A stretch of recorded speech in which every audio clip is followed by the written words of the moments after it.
All right, everybody.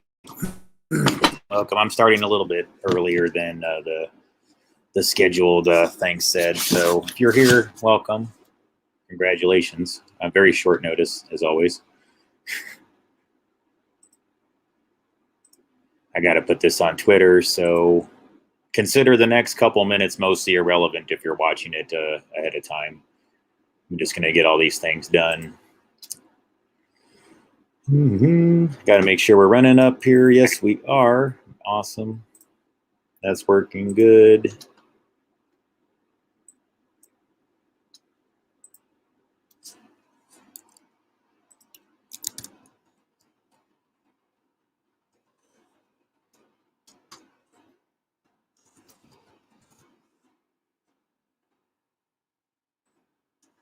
All right.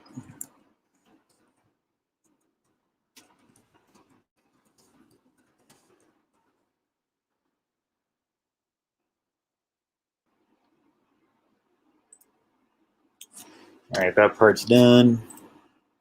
All right. Thank you for your patience.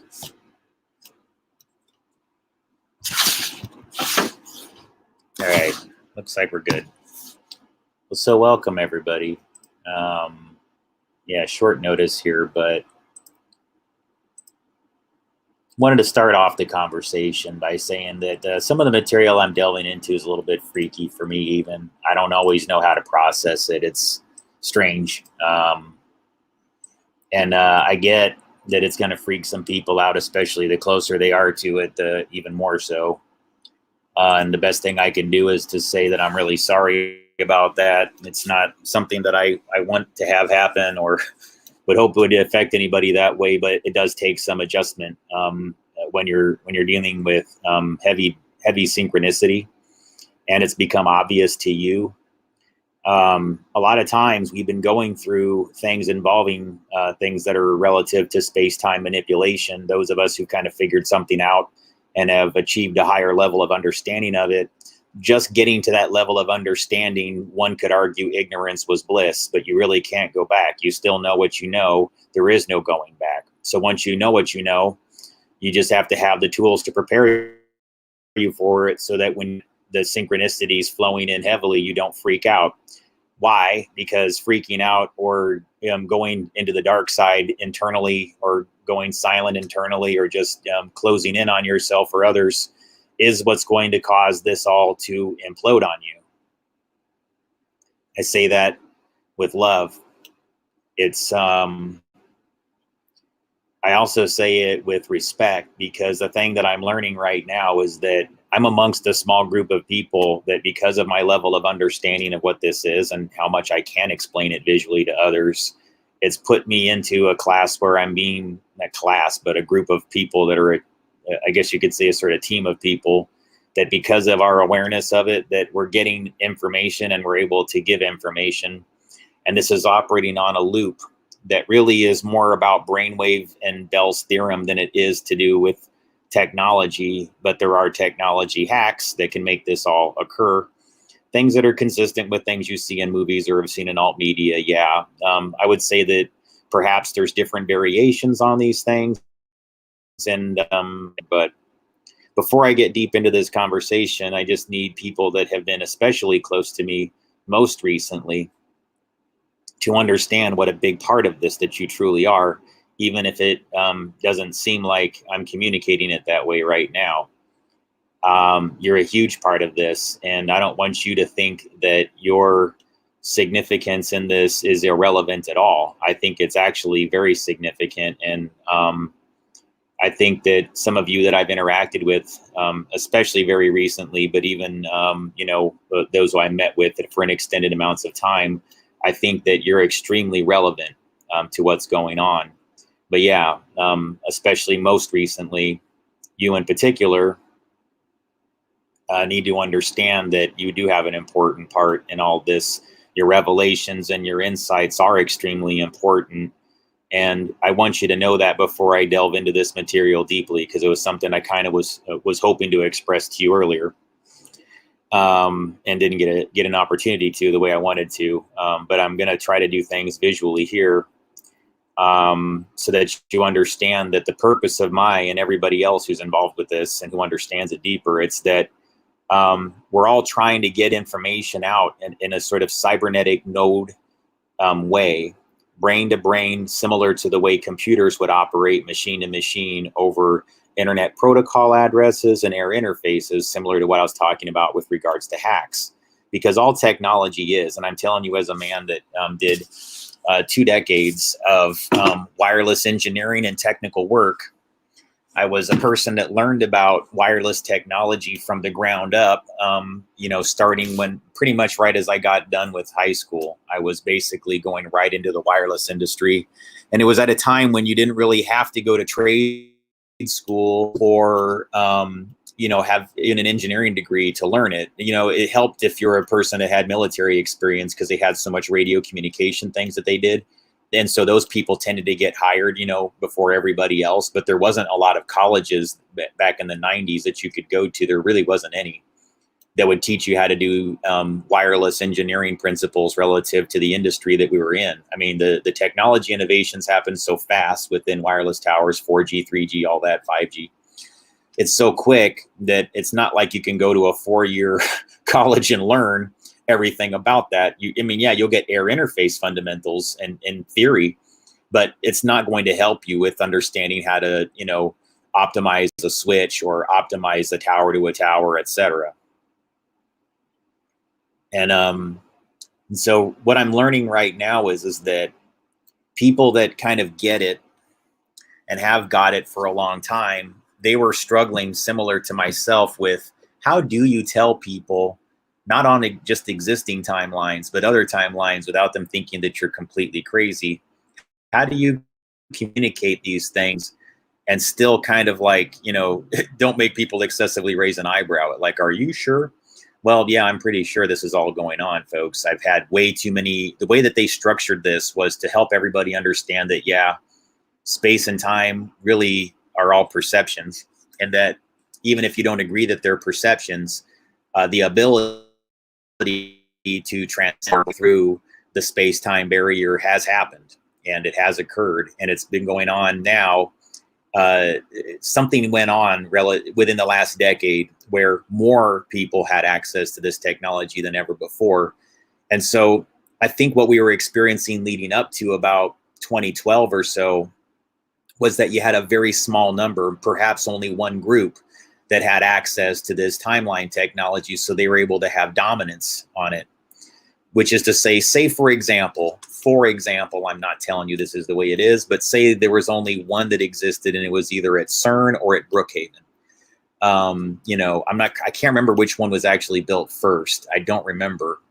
We could look that up online right now. Maybe that as a personal goal or whatever here while we're talking, so I don't get slowed down. But say that's what does it. Say that that's really the key to it all. And then you found a whole bunch of others going, well, I want to try that too. And they succeed.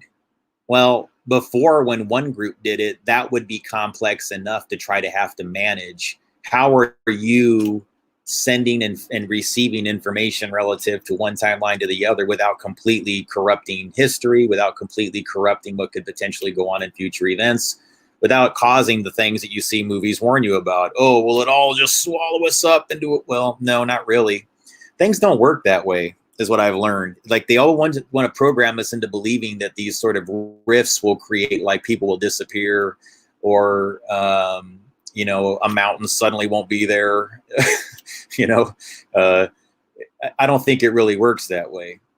I think that the changes to physical reality are minimal, but to the way time and space are being perceived, not so much. That becomes way more flexible. And so that's part of why I've been doing, I've been a little bit quieter than normal more recently, because I've been in more, interpersonal mode, just taking care of me things and, spending time with others that I care about.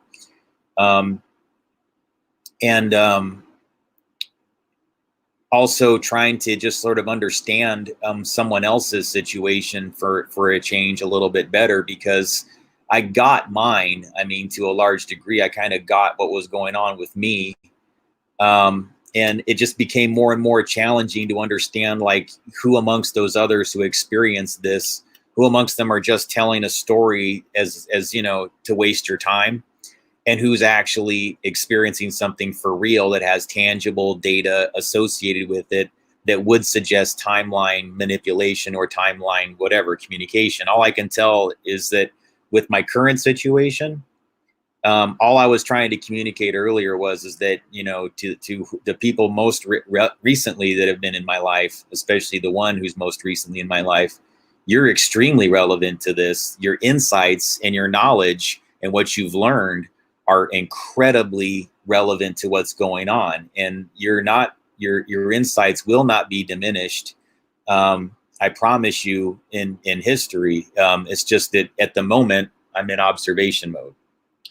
I don't usually reveal a lot about what I'm doing in the immediate time frame unless I can and should, and now I can't and I shouldn't. So that's the only reason why I haven't. But no, and this is all here historically, and I'll reference back to what I was talking about in the future. Sorry to get all timeliney on you guys, but I'll talk about what I was referencing tonight at a later date, if it's okay with the other person, because I think it will provide a lot of insights and help people cope with when you're dealing with things that involve timelines, perception of time, and what it takes to sort of solve these problems is a unique kind of think tank of people that have very wide-ranging experiences, both with the way they think things through and problem solve and troubleshoot, but also within their world experience. It's how you have DNA connections to others is extremely relevant. What your blood group is extremely relevant. And most recently, because I think I put so much out into the aether asking for these types of interactions, that they found me. I actually was able to interact with more people that have the blood groups and things like that I was looking to sort of like learn more about and understand better, especially when they were experiencing very anomalous phenomenon, things that are considered somewhat paranormal that would break through the plasma barrier, for example. I'm a person that will believe you. I do believe. And sometimes I think that a person has been so, and myself included, I'm not saying this is like, I'm saying like I have to tell myself this over and over again. We've been so accustomed with people trying to make it seem like these things aren't possible, that they try to like jam you a little bit with falsified data, or to create mirrors to your data, or to create, falsified perceptions to the outside world to basically eradicate you from relevance when you're not even having an ego issue. See, like me, I don't really have an ego about what I'm doing here, because I really feel like the things that I've received have been through this collective hive mind. It has been through this cybernetic grid. I would not have been able to achieve all these things unless there was something else going on that was allowing me to receive these downloads of information straight into my subconscious. Now, a person being able to receive information to their subconscious, okay, great. Like lots of people have that happen to them. But see, the reason why you might be uniquely gifted is because of your ability to communicate things that others just don't have the ability to. They can't always do that, the way they want to. And I think that all I'm trying to do here, folks, is take as much of that input, the cybernetic data or the direct input as I can, into consideration without assuming any sort of direct truism or falsism or direction of intention or anything like that, unless I know the person or people are liars, in which case I'll kind of go, well, I'm going to process this information as it's coming from a liar, and that's how I'll assess it, right? But no, I tend to believe people now. It's just a matter of, I take time before I draw conclusions, and I really evaluate things on a deeper level. And I ensure that before I do things in a more meaningful way to bring people into my I guess you could say, timeline and storyline through a collective consciousness perspective, I take that into very serious consideration, because it holds a whole nother amount of meaning relative to what I've already done. Which is to say that if I bring new people or characters, not characters, but you know what I mean to say, guys, like, well, some people would be characters, because I would have to nearly interact with people that are pretending to be somebody else just to protect themselves. So yeah, I guess I don't mind saying that, characters, guys. So, but I'm just reminding people, if you ever intend to want to interview with me or whatever, you're going to have to reveal that whatever it is that you're presenting as your name is fake. You're going to have to say, I am a character representing someone else's truth, and then I'll be okay with it. But I'm not going to just let somebody on as an avatar and say, like, I'm standing next to this real person. That's just something I have a hard time doing, guys. I know others will go into certain societies and select groups to do it, but I have a hard time doing it. I don't know, guys. I just say, like, it's just better to me to leave me out of that, because I'm going to eventually flubber and say, like, so-and-so and so-and-so and give you away. So that's why you almost don't want me to do that ever, unless you want to be given away. And I don't mean it in a bad way. It's just I'm like that. I tell the truth, whether I like it or not. It's just something that happens. All right.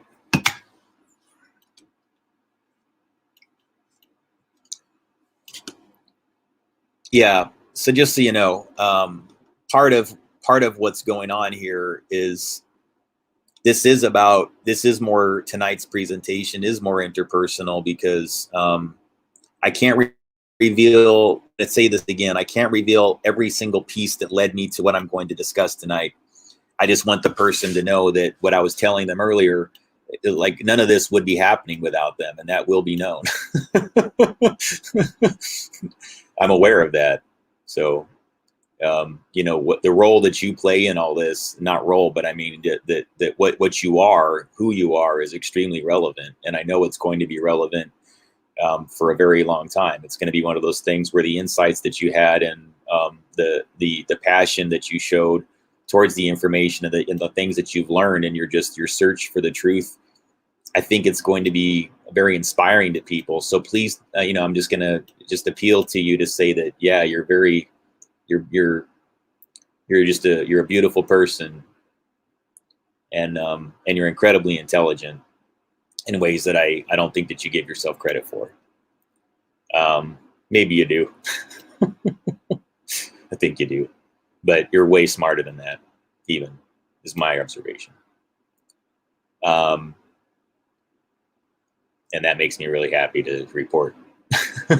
I get frustrated if I'm around dummies, or people that are happy being ignorant, is what I mean to say. Like, it's fine if people are, you know, of limited whatever, because we can all hang and have a party or whatever too. But, you know, I mean to say that I require intellectual stimulation from people. And so it's really cool to be around somebody that consistently almost gives me too much intellectual inspiration, to where I have like so many things to think about already. It's just like, well, all right, I'm trying to find a way to stack this into this to this, and then I'm going to process it. That's kind of how it works. And so sometimes things don't always hit me in a way that satisfies others, that it's processing, when it really is. It's processing at a very deep and meaningful level. It's just, it hasn't found its way out. So you're going to see some of the signs of how it's going to manifest here, you know, tonight. So I want to start off by sharing with you, ladies and gentlemen, that's a long intro. Sorry about that.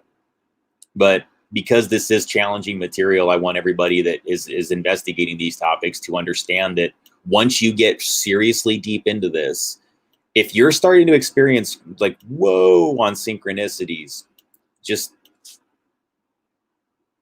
like Hitchhiker's Guide, you know, don't panic. Don't panic. And try your hardest not to go negative, because that's going to be something that will be done to you.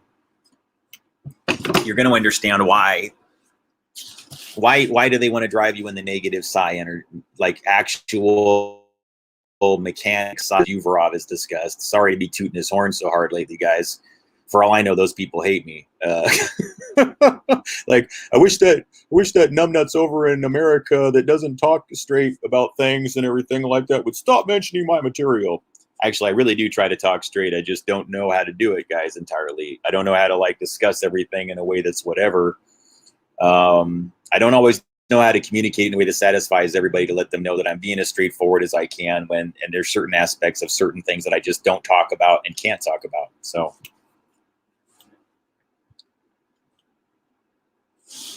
yeah, I apologize, but I don't allow, if you would mind removing it, I don't allow that, you know.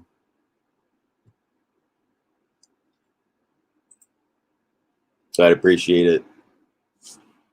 I don't, it's only because I don't authorize anybody's channels to be promoted on my channel before, you know, so don't do it on a live stream. So I'm going to ask that you delete it. And if you want to clear it with me and then promote your channel, then I'll do that. Okay. But again, it's to protect my audience because they can get led into other things and everything like that. So again, if your channel's cool, I'll check it out or whatever. Feel free to email me a link and everything. Not trying to be a dick or anything like that. But yeah, sorry. And I'm going to do my best not to go like straight into like banning people right away. Okay, guys, because I can be a dick about that sometimes. And I've gotten that feedback from people. And most of the time I disregard it because I'm just sort of rigid about my rules. But I've learned that I've kind of pushed some people away that were pretty high quality, or I didn't allow them in. And, you know, maybe my instincts were right to not allow certain people into my psyche or too soon. And that benefited both of us or all of us or whatever. And in some cases, it may have delayed things that could have been a lot, you know, been going a lot stronger or a lot better sooner. So I don't know. I tend to just trust that time works through us in weird ways, and that, you know, there seems to be a creator or a group of people that help us with the creator. That's one revelation that prior to going into this material is that, you know,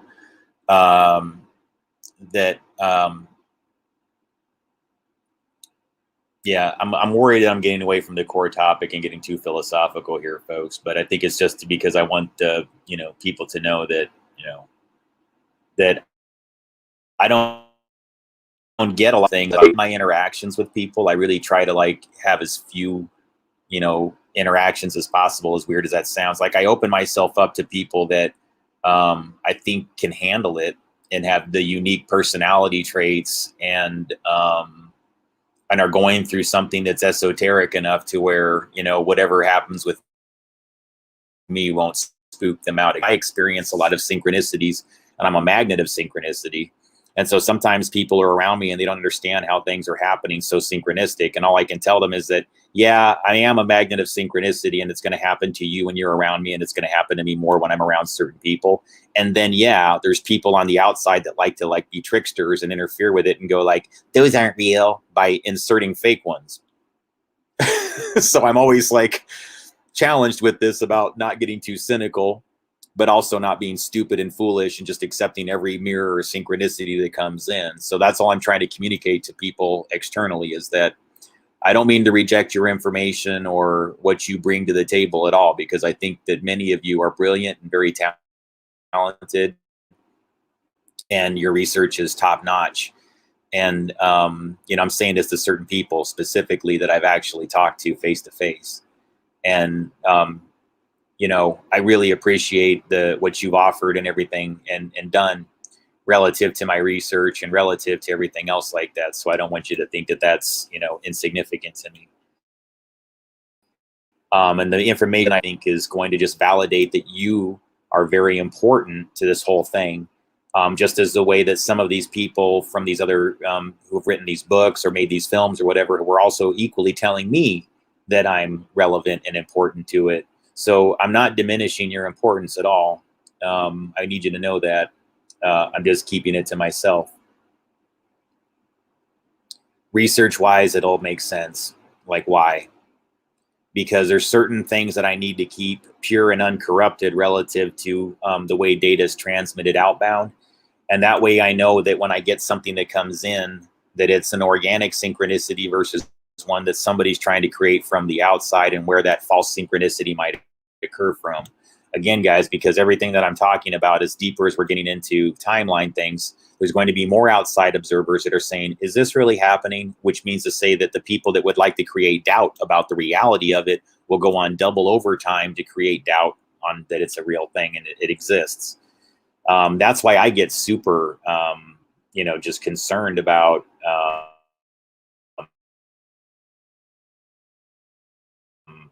well,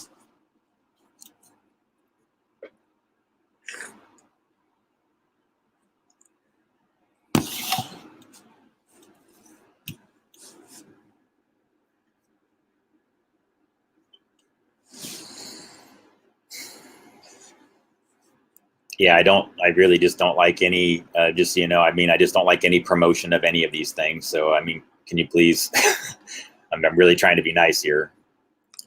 All right. So let me talk about Preston Nichols.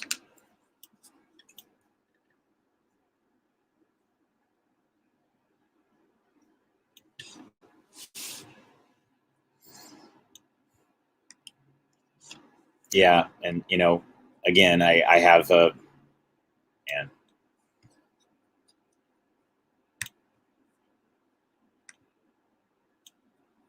sorry, I got to do this. Send me an email and I'll explain why.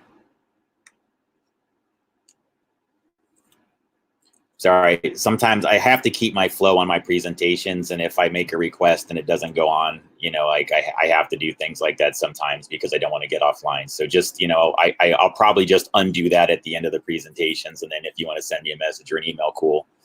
So guys, it's nothing that's usually permanent. I'll usually undo it. All right.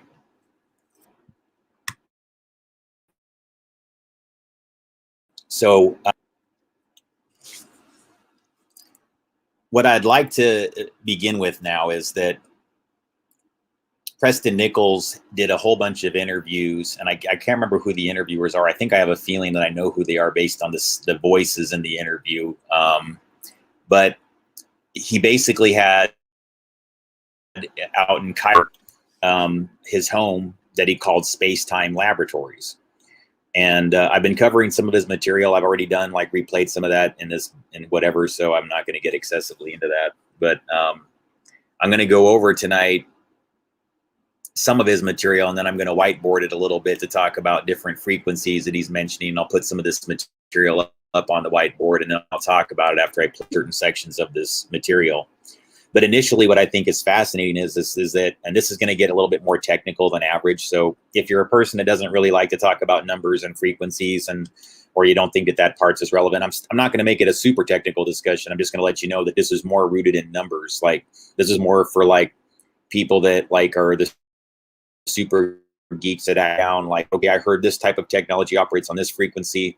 So it's for that type of group. It's for the tech geeks, the ones that have like, or the ones that take more notes and like try to draw correlations of patterns between frequencies used on one technology versus others. Even if you're a non-technical person, it's going to get more like that.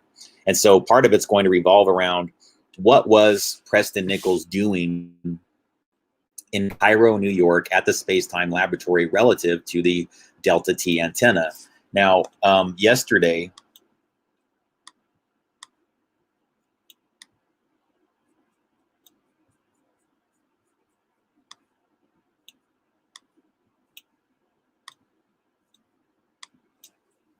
all right, hang on.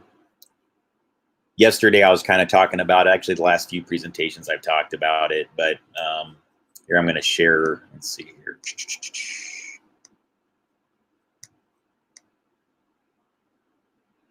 All right.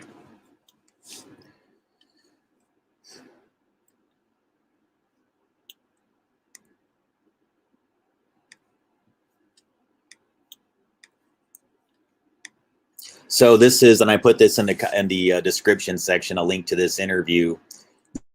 This is Preston Nichols basically pointing at this huge antenna called a Delta T. So this is a Delta T antenna. And it's a little bit like a four-sided pyramid.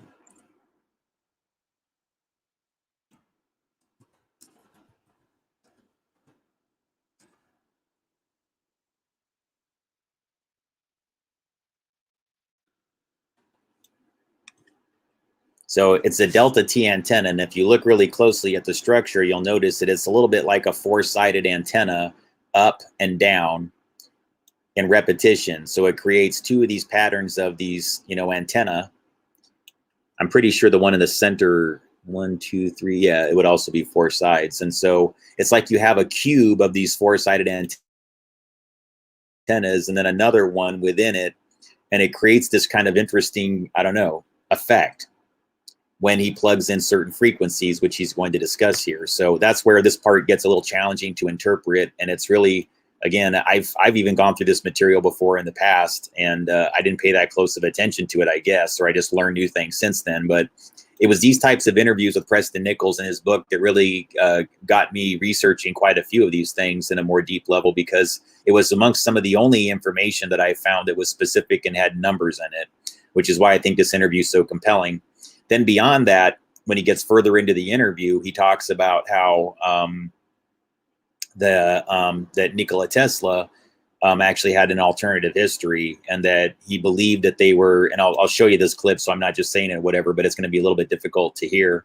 But it basically, where he describes how Nikola Tesla late in his life was actually leasing out entire floors of the New Yorker, actually the top floor of the New Yorker hotel, and that there was another hotel that he was staying in, and that explains why there's different accounts of what happened at the end of Nikola Tesla's life. Like, some people say, well, wasn't he alone in a room in the Waldorf Astoria? Or I heard he was in the New Yorker hotel, or I heard he died in the, oh hell, there's another popular hotel aside from the Waldorf Astoria or the New Yorker. There's another one, and I can't remember which one it is, but I've heard multiple stories of like which one that he kind of died in and spent his final years in. So I thought it was interesting that like Preston Nichols is like this with so many different stories, where he goes like, no, it's not what you think. It's really not what you think. Here's how it really went down. And then I find that when Preston Nichols does it, as weird as some of his stories are, guys, because sometimes he has stories about underground things and insectoid people and things like that I don't jive with. None of that makes any sense to me. And I've never had experiences like that. But he tells some pretty strange stories about things that go on. Again, so can you trust everything? I don't know. But I think what people have learned that we're trying to do good things or bad things is, even within deception, there are people that did benevolent deception that may have been Masonic. I don't know where this falls within that, but it has a lot of signs of something that was done as partial theater and partial reality in order to keep the people involved with it safe, to where they could communicate information about what they knew relative to programs and who would be relevant within those programs, that those people receive data that they would understand directly, without a doubt, was designed for them. Now, yeah, guys, sometimes you just experience synchronicities. Other times you're aware that when you're watching something, there is no way in hell all the things are lining up so precisely while you're watching it, unless it had a greater meaning.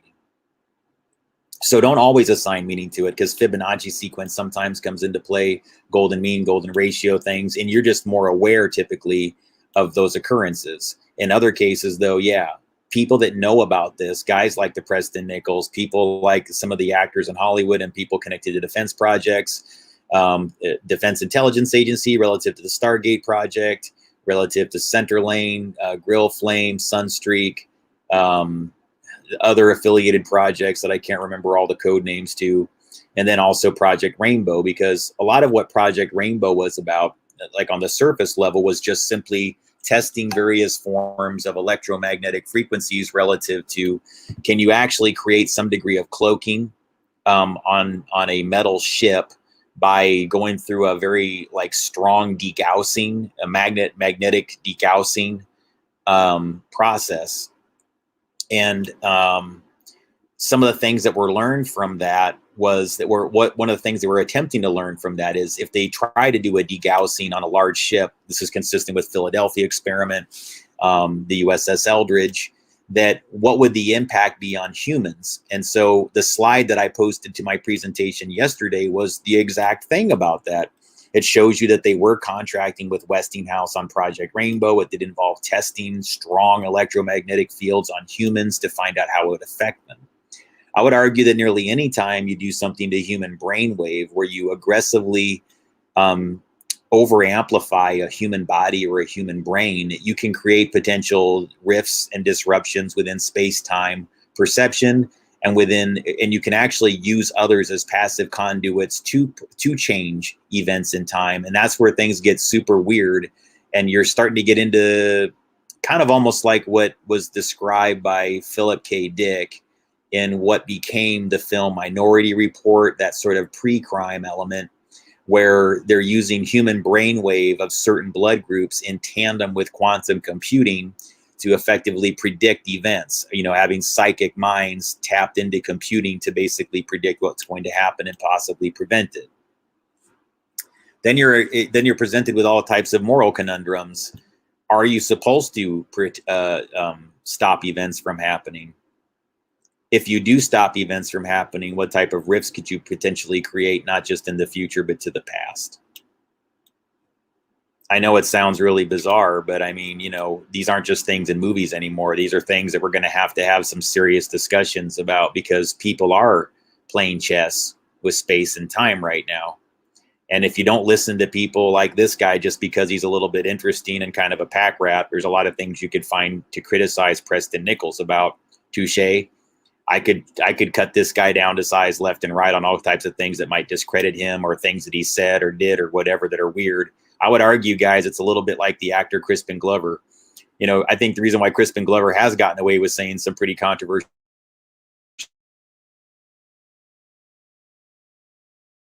things inside Hollywood about some pretty, you know, allows him some degree of protection.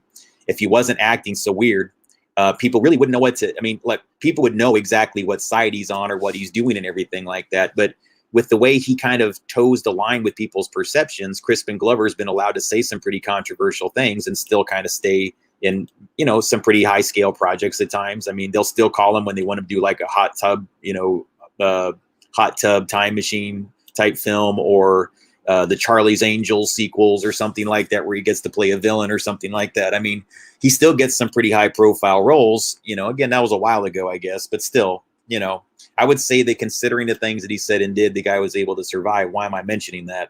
Because I think that that's what's also true. Sorry, that's also what's true about Preston Nichols, and his research into these things, and the way he and Peter Moon and Al Bielek went about writing about it in their works. Okay, books like The Montauk Experiment, The Montauk Project, and then more recently, Music of Time. The best thing I can tell you is that he seems to have this. The thing that really kind of highlighted to me about Music of Time is the way that Preston Nichols does appear to have a very different rendition of history as far as like what went on within the music industry relative to the stories you typically hear. That he was a contracted engineer and actually helped create things like Phil Spector's Wall of Sound. If you've ever heard Phil Spector, the way he has a unique production quality with his microphones. Guys like Preston Nichols can actually explain the deeper, finer details of like the microphones that were used and all the aspects of how it all went about. He knows so much about it at a scientific level, like his ability to like compare the way he understands audio patterns relevant. I mean, he doesn't sound like a guy when you're listening to him in interviews that is being disingenuous at all. Yet his stories are really, really bizarre. They're really tall. But then I start digging into history the way it's been told to us, and I say to myself, you know something? There's a lot of times where I'm listening to Preston Nichols' accounts of things, and even though it conflicts with the common story, I think we all know history is really his story. It's really not the truth a lot of times. And if you're trying to erase somebody out of existence and relevance who has dealt with space-time manipulation, there's a couple different reasons why you might want to do that. There's bad reasons why, right? Well, you might just want to steal that person's influence, steal their thunder a little bit, give it to yourself or give it to someone else. That's part of the chess game of space and time that we're dealing with. I think that people are trying to erase Nikola Tesla out of relevance. I think they are trying to erase Preston Nichols out of relevance. The thing I've observed about both guys is they don't seem to be people of ego. They don't seem to be people that are necessarily looking for attribution to them for these achievements. It's just simply that they want them to be accurately discussed. They want them to be understood. And they want people to like lead it back to them for a specific reason, because it's them who are trying to give the information directly to you. And just the same way that Nikola Tesla often did like really bizarre spectacles in public using his talents, things involving, you know, like, I'm going to like, you know, send this much electricity through my body. You see, I'm safe. It was completely harmless. Well, he knew what he could do because he tried it on himself. And so you must know that Nikola Tesla eventually experienced degrees of space-time manipulation, that he broke on through to the other side. Break on through to the other side. Yeah, break. Yeah, he did some breaking on through to the other side. And so did Preston Nichols. And here's what I'm learning, folks. I did some weird things with antennas too. And that's why I think I'm experiencing something similar to these people. I don't consider myself a Nikola Tesla. I'm sure as hell not as brilliant as him, and I'm definitely not as brilliant as Preston Nichols. But let me tell you something. I am the kind of guy that, because I've got 20 years of technical experience in the wireless industry, I'm inclined to do similar to what Tesla does with electricity. I'm more nervous around electricity, but magnetism and electromagnetic fields, I'm pretty fearless because I have experienced some high level doses of it just in my career to know what's safe and what isn't. Just same way Nikola Tesla, through trial and error, learned that he could pass that much electricity through his body and come out of it alive. I've learned what can be done to me with electromagnetism and still come out alive. Yet, when it involves electromagnetic manipulation of your organic environment, organic brainwave is in the hertz range, and someone just pounds you with an external frequency, are they detuning you from the organic timeline that all other brainwave is on? And how do you get out of this dynamic where you're not synchronizing with other brains properly? Because that could happen.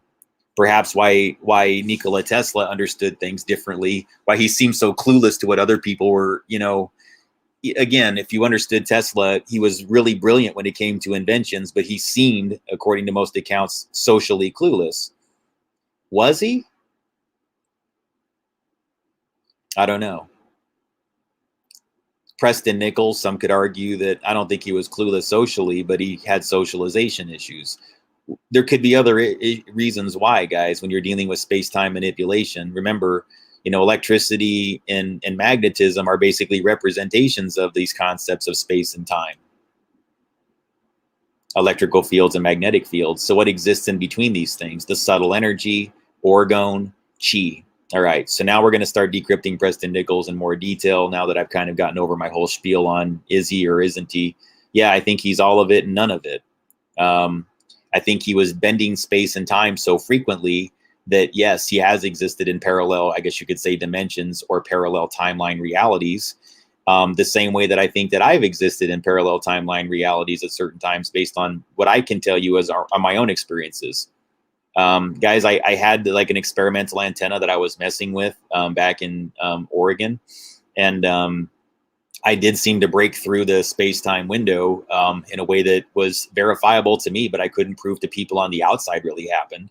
There was someone near me that kind of saw it, and I think they were kind of like, this is weird.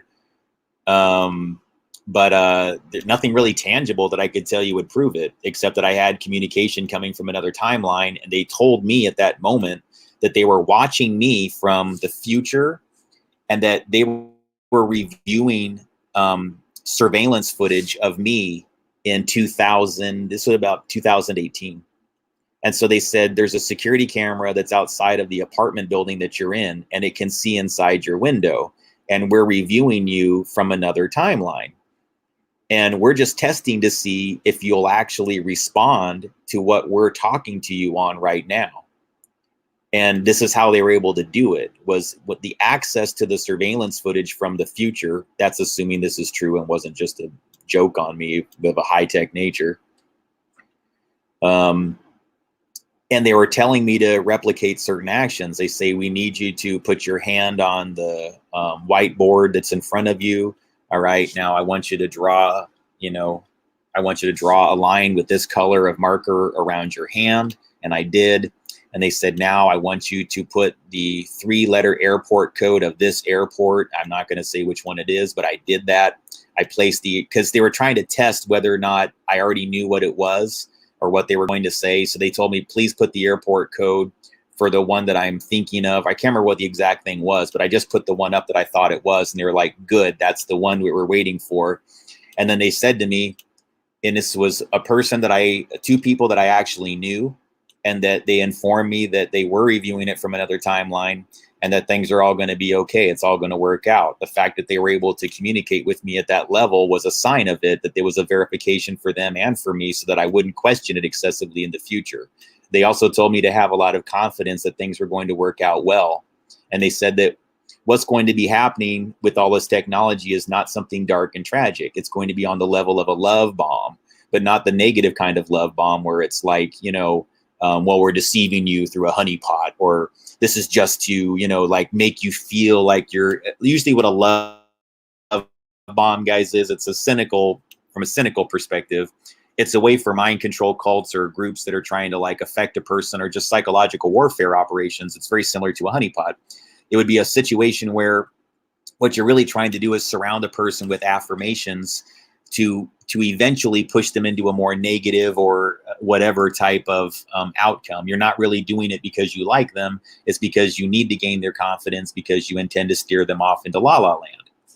So, or deeper into the cult, where you come back to a central leader and go like, I have to observe everything you're doing and love you and know exactly all of it. Yes, cult leader, tell me what to do. It's like, but that's what it's used for. And so this what was told to me was more of that it's going to be an Oregon event, and that I was a part, the energy work that I'm doing is a part of making it a reality, and that they had created, I guess, energy links between me and others that were significant, that they were organic, but that they would allow them through because how do I explain it? They're like Oregon links, that they don't exist within space and time. Oregon links are more of a DNA to DNA, pineal gland to pineal gland, heart to heart link. And so it became obvious to me now that when a person is organically synchronized to me, I'll get this thing that'll happen, like a feeling in my chest and inside my heart. It'll do something to my body. And that's when I know that there's something organic going on that's actually genuine, and it's not just some bizarre technology hack, even though technology is capable of making tweaks to all of those. I hope that's another validation for anybody that questions anything with me, that, yeah, I mean, a lot of people know things about us in history relevant to the future, looking back on us now. They know about us, and anybody that I have actually interacted with or interfaced in any sort of way, publicly or otherwise, in a way that's significant, all that's reviewed by them in the future, to where, yeah, they can come back and or look back and say like, yeah, that's cool. No worries. You're doing all right. You're cool. Everything that's going on right now is fine. And you're on target, you're on path here, whatever. Things aren't going to be bad. And so I get mostly positive affirmations. I really don't get a lot of negativity from this group. They're almost always putting me into positive situations or removing me from ones that look, they anticipated they would be negative. They would put me into those situations in hopes that the environment would change around me, because that tends to be what happens. Sometimes people are incentivized to harm me because they don't understand that I'm not a bad person. They've been told perhaps that I am, and maybe somebody incentivized them to believe it. And so part of the reason why they would allow me into an environment where somebody may seek to harm me is because the hope is that once they're directly face-to-face exposed with the actual truth and the facts, and they know that I'm a good person, that it'll just take away that need to harm me, and that they'll understand that leads to a much greater future for all of us. It leads to a much brighter future for all of us to live in, because what I'm trying to facilitate here is a little bit of I guess, a peace treaty of sorts, where I'm just telling people that as long as you're not engaged in certain things that I'm not going to talk about right now, because I don't want this to be dark, but that as long as you're not doing certain negative actions, that we're going to be okay with each other while I try to solve some of these problems. And so the thing about space-time manipulation is some pretty high-level criminals would be very threatened that you would be a person that would, quote, rat them out. And so I guess the reason why I had to create this sort of treaty is to say that I want to be safe in any environment, and I want these people to know that I, as a person that has this ability, I'm not trying to go around telling all your secrets. I'm not trying to go around revealing all about everybody. What I'm trying to do is do the greater good, not disrupted unnecessarily by people who would be threatened or menaced by my activities, who have no need to be. So again, I'll reiterate, as long as your actions don't violate the free will of another human being, you're not doing anything to hold them captive, hold their will captive, or manipulate their will in any way to get them into things that they normally wouldn't do, then we're fine. But if it only involves the harm of self, if it only involves choices you make to your own body and person, or between consenting adults, your activities are not my business. I don't care what they involve. I'm not even trying to learn them about you. I don't really care. To me, I look at that the same way as everything, even though I have the ability sometimes to gain insights into what you're doing. I'm not going to do it, and I don't care. And no one who's helping me with this is wasting their time on your stupid problems if that's what you're into. I don't care, and they don't care. We've got way, way, way heavier things that we're dealing with. Okay? So don't be threatened by me, and don't feel menaced by me. But don't mess with us either. That's all I'm telling you. I'm not saying it's like, no, no, no. No, I'm saying like, look, if you want to keep trying and you want to keep hacking my networks and things like that, knowing that I have access to some things that I'm going to explain to you here, you can keep trying. But the whole point of me sending warnings to people that are like the way that I do isn't to be like, hey, we're badasses. No, it's to tell you guys, like, with us, you're not going to win because we do everything legally, lawfully, and peacefully. We don't go to extremes. We're not liars. We're not manipulators. We're just people that are trying to get certain truths out. And we don't really care in the end if we get credit for it. Me, it's not really about that, because I got a lot of my information from others, and they don't even want themselves to be known. So I don't even know how to give those people credit. And in the cases where I get information from people that are legitimate researchers that I see require their acknowledgement in order for them to earn a living, then yes, I feel that it's way more important. That's one of the reasons why I throw so much love towards Uvarov's material, is because I want to make sure that him and his group have all the income opportunities that can be afforded to them under the current culture that we exist in, which is a very hostile one to people that are telling the truth about pyramidal energies and structures. So before I talk too deep into this thing involving this Delta T antenna, for those of you asking, hang on really quick.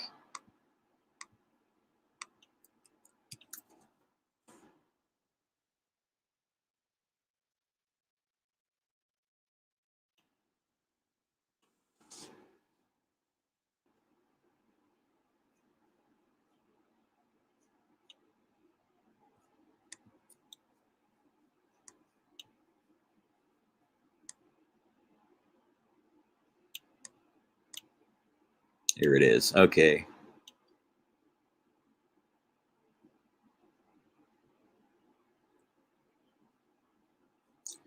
I forgot. Hang on, guys. What was I was gonna? Oh wait. Okay. So it's okay. I was trying to find the one that says something about the 7, Pyramid 7. Shoot.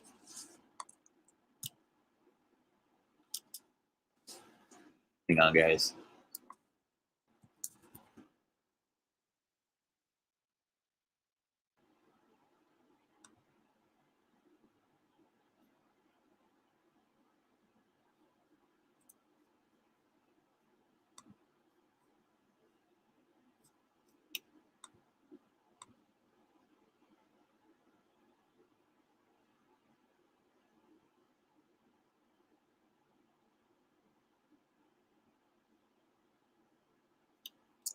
Man, okay.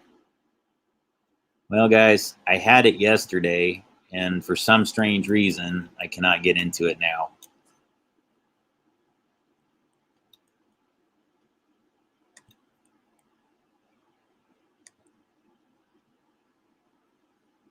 That's not it either.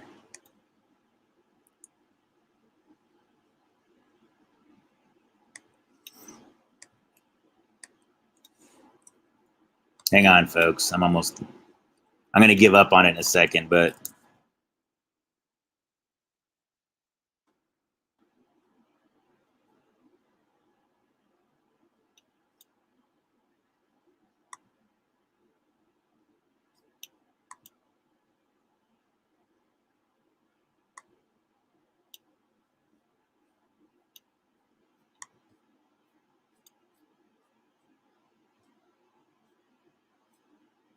all right. I think I'm in the right spot. Hang on really quick.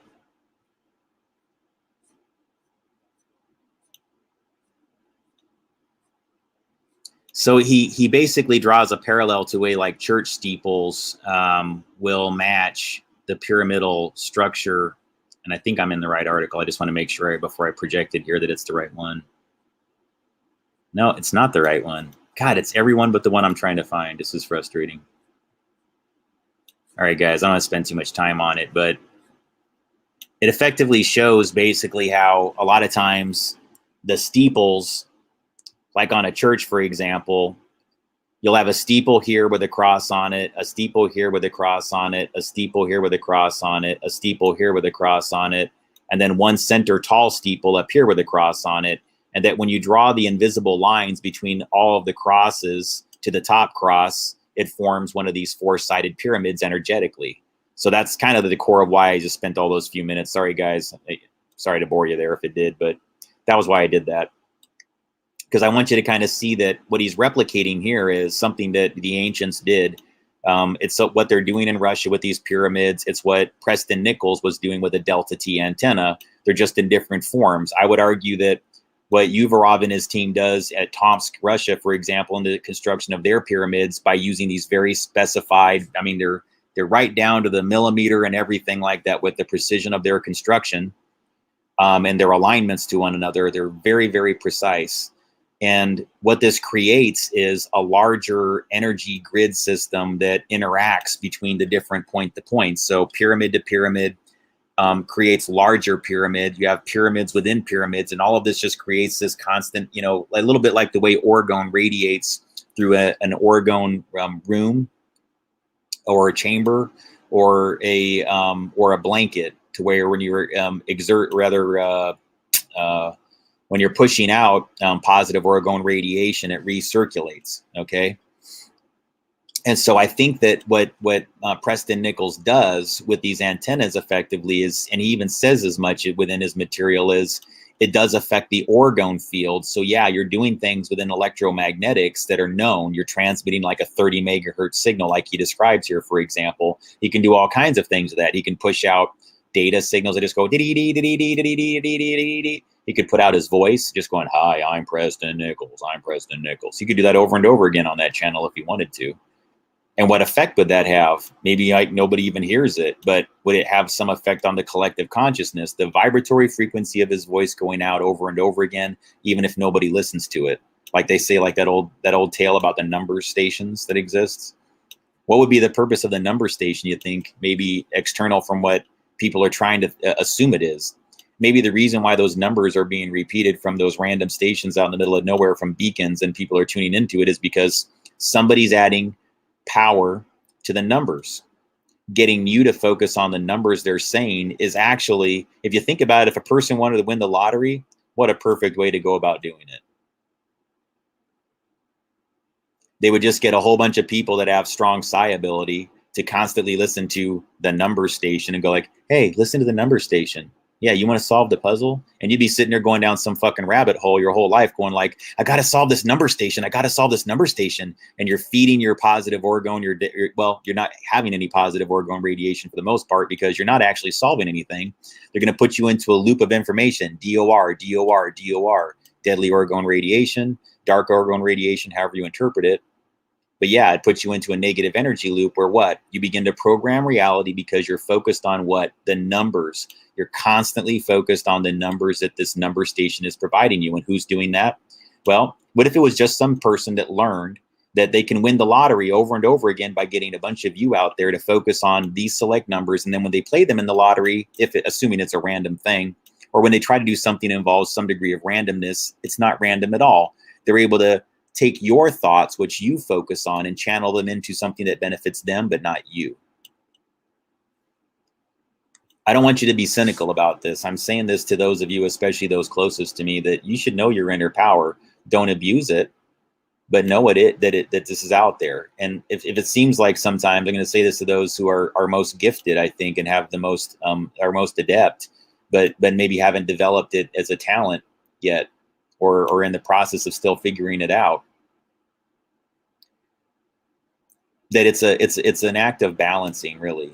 It's energy balancing. It's really not there to say, "Hey, I'm here to like make this work for me in this way or them for that way." I know it sucks but see, you get gifts to this too. The more you're going to learn and I think that many of us are, myself included, that the more you just look to benefit everyone as the collective, it does actually start to return back to you. It's a lot slower than you would hope that it would be sometimes.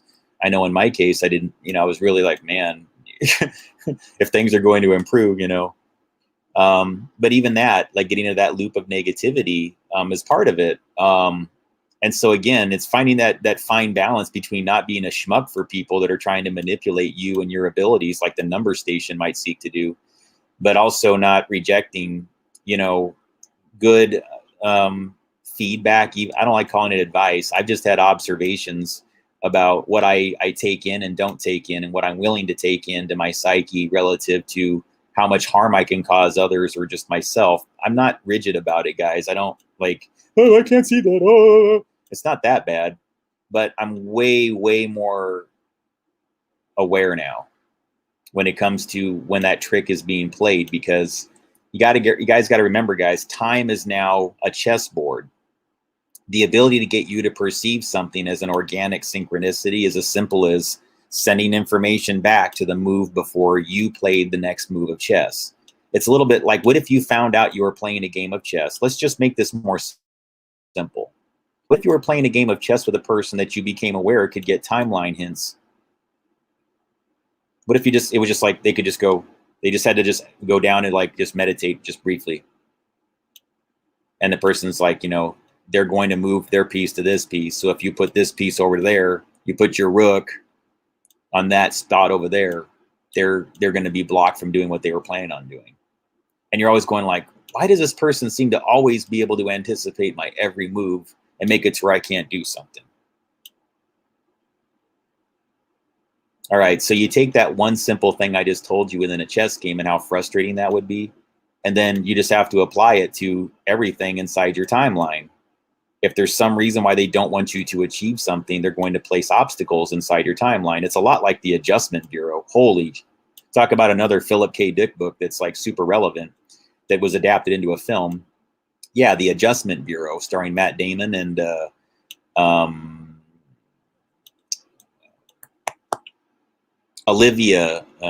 Emily Blunt. Sorry, Emily Blunt and Matt Damon are in that one. And, it's a Hollywood film and everything like that. But I would say, again, as far as if you're trying to learn something about perhaps who these groups of people are that might be interfering. Look, guys, I was 20 years in the telecommunications industry. The people that really had these insights into how space and time work were the Bell companies, Bell Laboratories. Bell Laboratories was the ones that were, thinking up things like Bell's theorem and expanding on those ideas and coming up with all of these, concepts of how the human brain responds to frequencies. Bell Laboratories, which means the telephone industry has always been this sort of like intercept, I guess, into the way timelines operate, into the way that we all function. And so I really didn't grasp this I kind of knew it when I was in the telecommunications industry, but now it's become super obvious to me that, yeah, a lot of the good and the bad is coming from the deeper aspects of where they can embed people within intelligence agencies to the wireless companies. And they are there, guys. They really are, because that's the place they need to be. Whether you believe that that's a good reason to protect America or not, that's the place they're going to go, because that's every phone call in America. They got to be at the phone companies. You're going to have intelligence people there. Then once you get a little bit deeper beyond that, now you're dealing with timeline technology. And again, what's the ultimate weapon to be able to stop an event from happening? If you could stop Hitler, would you? If you could stop Genghis Khan, would you? If you could stop Napoleon, would you? Or would you accept that had those events not happened, a whole series of other events would not have happened also? What if you learned that if you stopped Napoleon, that you would have created 10 people way worse than Hitler that would have affected the world entirely differently? Is it always the best idea to try to change the timeline? If you change a timeline, will everybody know that it got changed? Will it process the same, or will it be a little bit like some people are like, I'm pretty sure that happened, and other people are like, no, it didn't. Yeah, I'm pretty sure that happened. No, it didn't. Then wouldn't that just be the best excuse just to get out of shit? Come on. It's challenging, but we have to have these discussions. We need to start having like, wow, guys, who do I need to assemble to make this like whatever? Because I kind of posited on Twitter like about a year ago that we need to have a real life fringe division, even if it's privately funded.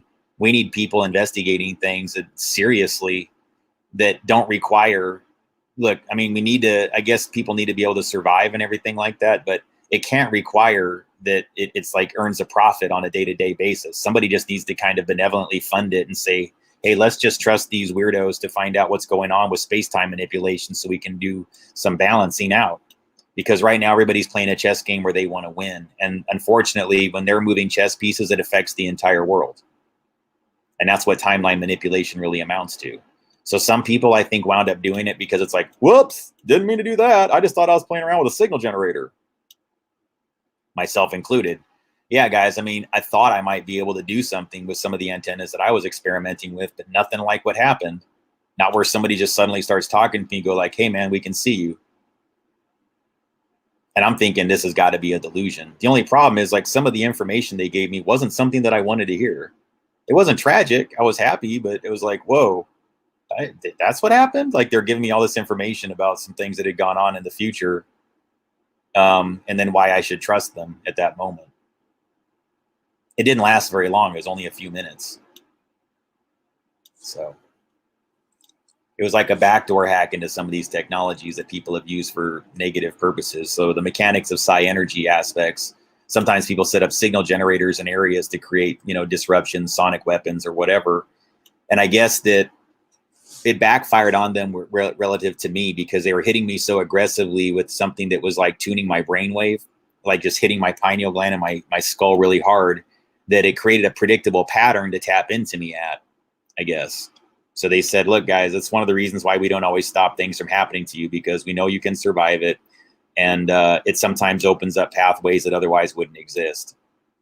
And then that solves the problem. So again, yeah, like I'm dealing with a similar dynamic with timelines. I'm going, why aren't you helping me in some cases? If you can do this shit, why aren't you? They're going like, because we've learned that the more that we try to interfere with things instead of just like allow them to be the way that they are, but they had to start proving to people in some tangible way, both in the future and the past, that the technology works. And so part of what's been going on, I guess, with me for a couple years is just intense testing of these mechanisms to find out, can a person from one timeline, communicate to a person on another in a way that's verifiable and provides evidence to groups on both sides.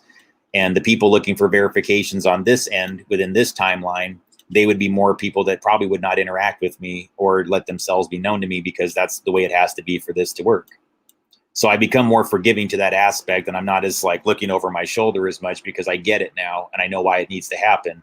I just ask that those people do it as respectfully as you can, please, and don't, whatever, because I'm already dealing with a lot of, I'm just trying to like normalize things a little bit right now. And so I get why some of you, both for good for those of you for good reasons that had to do what you have to do, I would appreciate it if you would just contact me directly and try to like ask my permission and compensate me if you're trying to verify things instead of just doing it from a distance, because that's really shitty. Number one, it causes me personal harm, and it's not good for people around me. And I need you to understand that that's not cool with me if you're a person that's trying to do this in a way that you're just testing things and you have to cross lines, but you're trying not to do it too much. I'm letting you know that some of you do it too much. If you have good intentions. If you have bad intentions, I'm not going to change your minds anyways.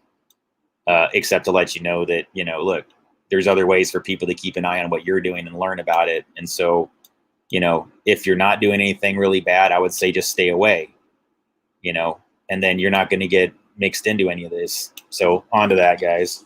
Very long lead into getting deeper into Preston Nichols. I apologize. Let's start playing his presentation here, and I'll talk along as it goes. This is where he talks about his Delta T antenna in more detail, okay? And this is something that he was running signals through that I think were creating like some space-time rifts, because he was in Cairo, New York. I think that he was creating a pyramidal structure. He's in Cairo, New York, and that this was sort of like something that's going back and forth between Cairo, Egypt and Cairo, New York, because Cairo as a word, it's a resonant frequency. When you take away our concept of space and time, just him being in Cairo tunes him into all the other Cairos. It tunes them into, any types of Cairo, whether it's spelled completely different or, it comes to fruition through a different language or whatever. It doesn't really matter. If it sounds like Cairo, he could create some type of parallel to reality to another Cairo. And then it becomes, which came first, the chicken or the egg? Did Preston Nichols think up a delta T antenna or before that's shaped like a pyramid? Or did the way that the people that created the pyramids learned that they're supposed to be created this way and that they can generate orgone? Maybe that one begat the other through this loop of time and space, that the link was Cairo, the word Cairo. That's how the pharaohs and whoever else in Egypt, how did they even come up with the idea? What started what? How does history repeat? Why do religions sometimes have the same lore or parallel storylines, but everybody rigidly believes that theirs is the only real one? It's because these things all exist in mirrors. So if something's happening here, it's happening in some type of mirror or parallel existence, 25% around the world, 50% around the world on the other side, another 75% it's happening in a different harmonic. It's like events, people's names or whatever, they're repeated in certain cycles as they go around the earth. That's why I think, like yesterday's presentation where I told you that the Altai pyramid is like the pyramid here. Then when you go out to Lake Mead, it's a lake. It goes in inverse. See how this thing is here? This is almost the exact same concept. You can think of this right here, the pyramid at the top here. This is the Altai pyramid in Russia. And I'm just telling you that if you go 25% around the world, you wind up, pointing at where the beam of the angle of the pyramid goes, you wind up with an inverse just like this. It becomes a lake. Lake Mead is like a three-sided pyramid and on an inverse. So if you were to take the Altai pyramid and plunk it down, fill it with water, you'd be dealing with something very similar. And so I think that he really did actually create, with his experiments, something that is on the level of just like alien. I don't know what else to tell you guys. Like, we don't really understand, I think, overall what we truly exist in. If it's all a plasma field, then yeah, this guy is bending tons and tons of plasma in an industrial scale.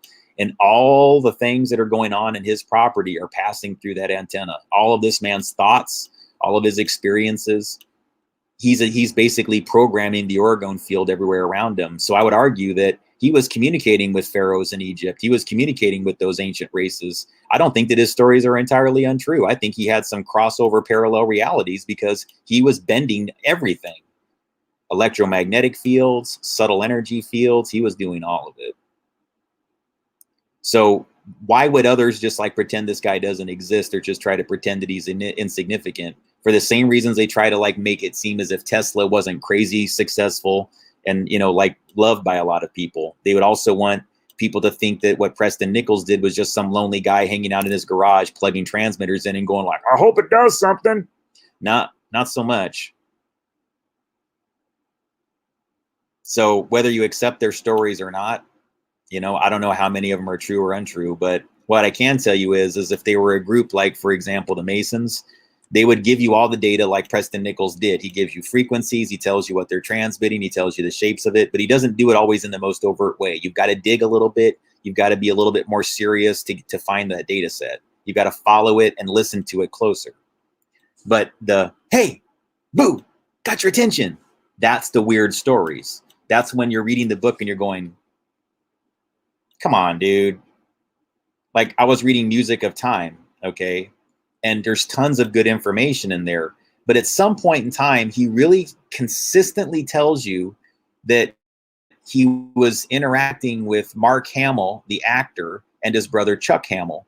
But yet there's completely conflicting stories about whether or not that was a reality. And if you listen to Preston Nichols, he would even tell you that Mark Hamill wrote a whole bunch of popular pop songs, like from the Doors and other bands and things like that. I mean, really strange things that you're like, why would he even say something like that? If Mark Hamill, the actor, is walking around amongst us and goes, I don't know who Preston Nichols is, I've never heard of that, why would he say it? And then it occurred to me that may not have been the parallel timeline at all. The whole reason why he may be drawing associations to that is because he wants you to focus on the details behind Mark Hamill. Maybe he wants you more focused on the Star Wars series. Maybe there's something that's within the data of his character Luke Skywalker or something else that he played in his Hollywood history that are clues for you to understand that what you're experiencing is organic, that he saw you from another timeline and he wants you to know that, look, guys, I couldn't just come right out and say that yes, it's you and it's this other person. So let me give you some other clues to let you know that yes, it's you. So I hope that others understand what I'm telling them here is that no one's stealing anybody's thunder or trying to erase somebody from significance. I think there's people that knew about that exact dynamic and they're trying to prevent it, because part of the what makes this information get out is that you need to have people that can communicate it, right?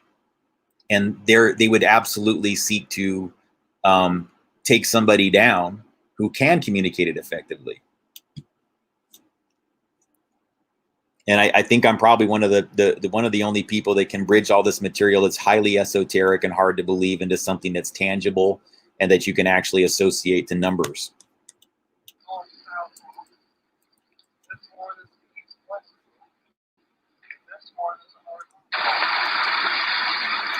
Now, if we pan over this way, it's quite impressive.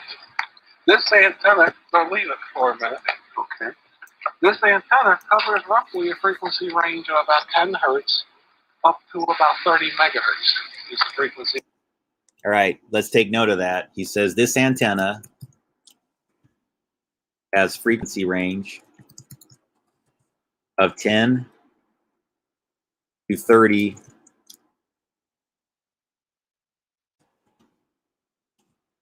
megahertz.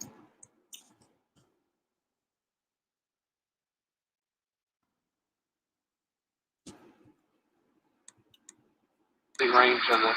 And with this, we can do radio direction finding. Because we can get by using a device known as a goniometer, we can get a direction out of the east, west, north, south loop using quadrature functions. Now, if we pan over to the north, you'll see the discone antenna.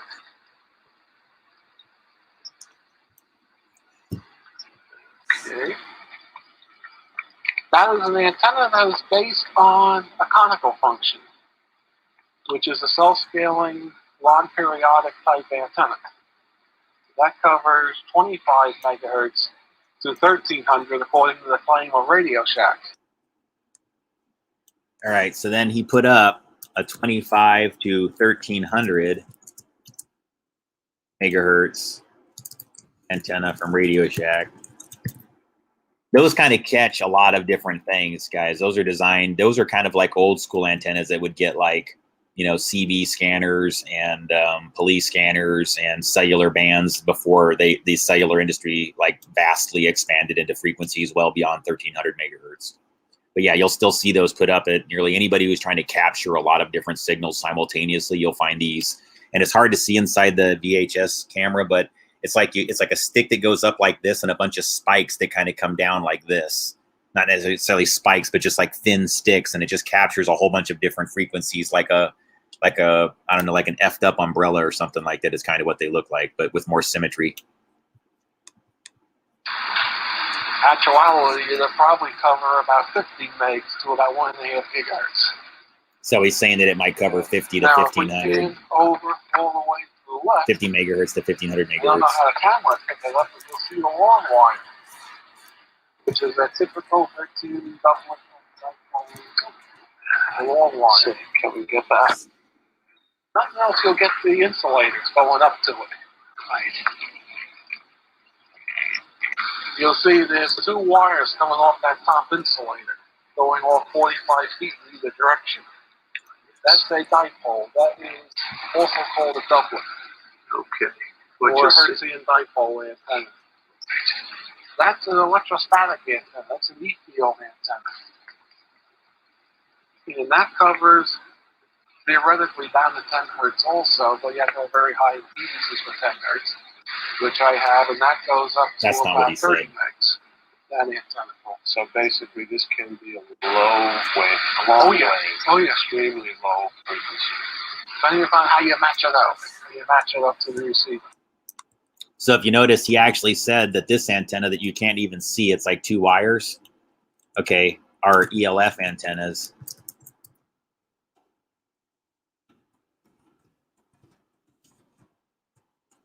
That go as low as 10 hertz. Okay, so what you're looking at now that you can't even see are these like wire-like antennas that go as low as 10 hertz. And then he gets into really low other types of signals or whatever. So again, notice what I'm telling you here. 10 hertz is way different than 10 megahertz. Megahertz is 1 million cycles within a second, whereas a hertz is just 1 cycle per second. So the type of antenna, that's why they're radically different. What you use to pick up an ELF signal or transmit an ELF signal a lot of times is just a big thick cable or something like that, compared to what you would use for transmitting like the megahertz signals and things like that at a long range.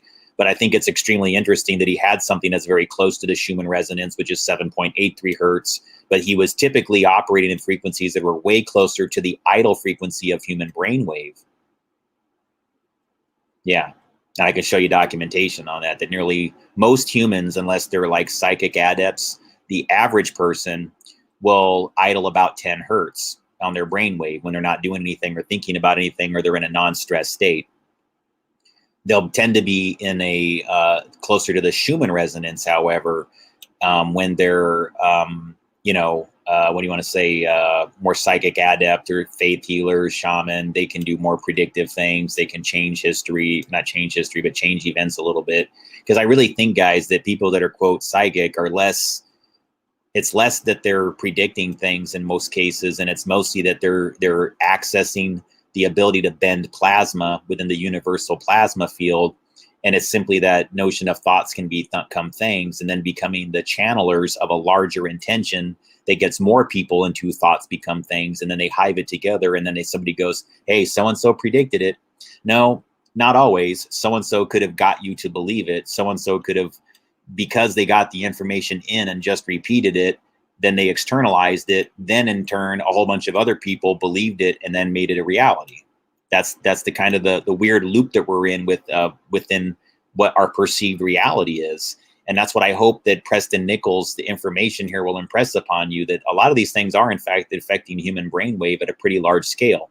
When you affect human brainwave in one cluster, it just passes on, a whole bunch of thoughts become things to others, just transfers, just like 100th monkey syndrome. You can try to stop it, but information flows all across the globe. Human brainwave will travel all the way across the globe. You can't stop that. So just think about that when you're thinking about this information that he's revealing here a little bit. This will transmit down to about 3 megahertz. From 3 to 30, you can match this up to using a device known as a matchbox. The disc cone will transmit 60 megs to 1200 megs. And then the dual decahedron, the dual octahedron antenna will transmit up to about 20 megs.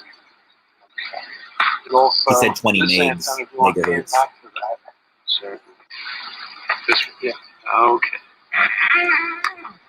So a quick observation for you folks. I do spectrum analysis, and I can tell you that there almost seems to be an intentional focus on removing everything below 30 megahertz from being swept. Yeah, I mean, you can buy the gear to do it, but I've just noticed that a lot of companies, they will start their spectrum analysis at 30 megahertz and beyond.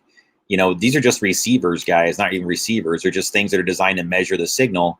They'll completely omit it. Like I have one that's called a RF Explorer spectrum analyzer, and I've always wondered, why does it only go to, I think that one actually goes to 15 megahertz, but it won't go below that. And I've always wondered why some of these things don't go into that 1 to 30 megahertz range when they could, and it really wouldn't change the internal function, or, you know, I don't think it would make them function worse if they open themselves up to those frequencies. I think it's just that I don't know why they don't. And so there's some other devices that will do it, but they're software-defined radios. It's not within the internal hardware. So, well, I mean, it is, but it's something that you have to use the software-defined radio, rather the software function, to even make the hardware work within the USB device that will measure it. So sorry if that's too technical for some folks, guys. I want this to be understood at that level for others that are maybe more deeper into intelligence and military, assuming that I have their attention, which I'm sure I have at least a few of them. Hang on.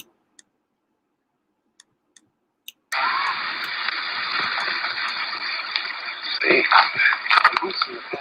Yeah. Turn that camera, turn it. Okay. Good turn. Let's focus it back. Okay. That's good. Good.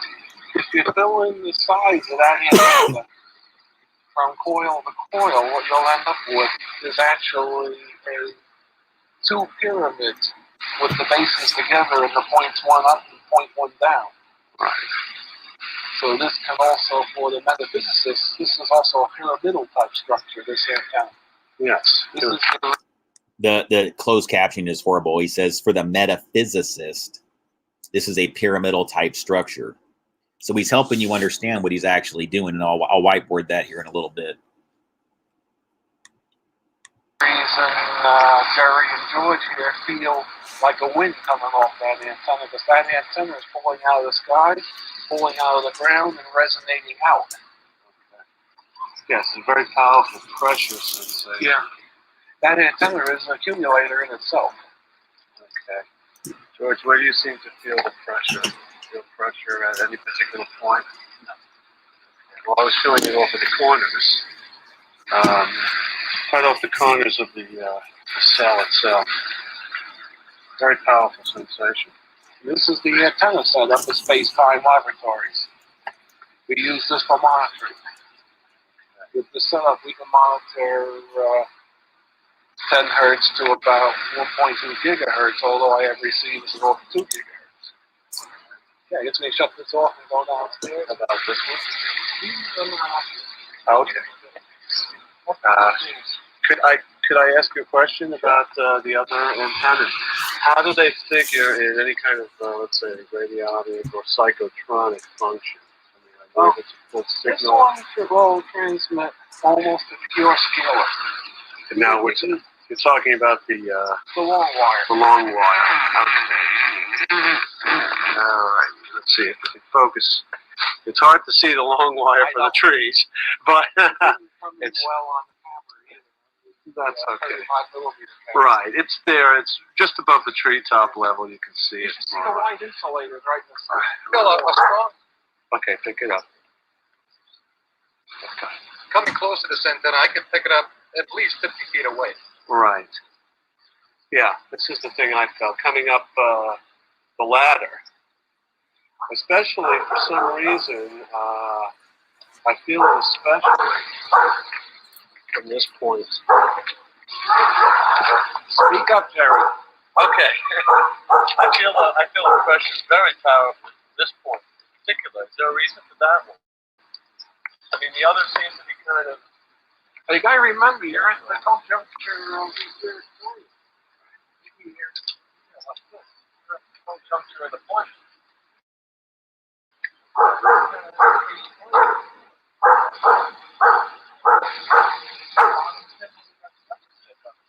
Right. So at this point, I don't know. Personally, it seems to be the most powerful to me, anyway.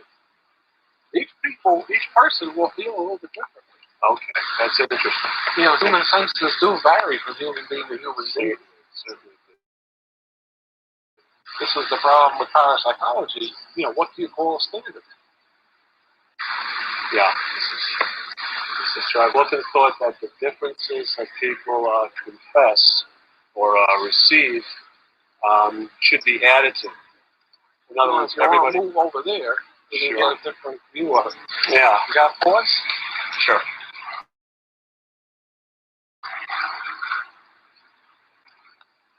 Let's look. Oh yeah, you got it. Okay. Here we see the parallel transmission line leading up to the dipole. We use this instead of coax cables because this type of line is better for carrying etheric or relativistic functions. This is not as lossy. Pretty significant to me that the early researchers who investigated this kind of phenomenon developed these kind of devices first.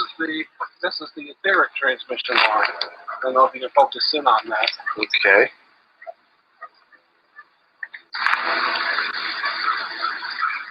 Yeah, we can see that. Okay, this is a specially designed transmission line for etheric signals. You'll notice this is like a specialized plastic for the semiconductor. This is a solid aluminum sheet. It's not braided. You see it's got a very heavy cable that quite closely resembles the cable leading up. This is what you have to use in UHF and VHF structures, because open transmission lines don't work all that well. And you'll see that line at the base of this antenna over there. Okay, let's swing around.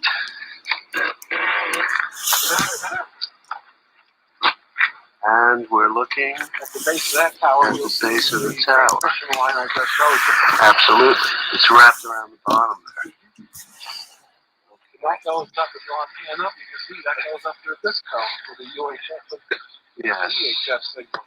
Right. Or, Okay. Straight up this way, and we'll pull back. Lovely view. Lovely view. and then if we pan over towards you can get another view of the pyramid antenna. Surely. You see the work in process. Really? You see the work in process table.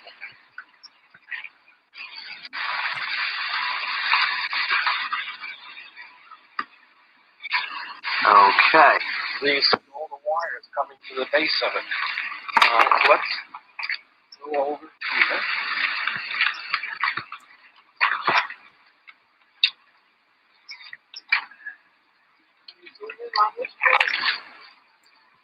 Yes, we will. That's quite a wrap. Get it out. How long did it take you to splice that? About 20 minutes? Yeah, 3 hours. It looks organic. This is one of our termination pods. You see all the wires. Okay. Can you zoom in on that? Yes.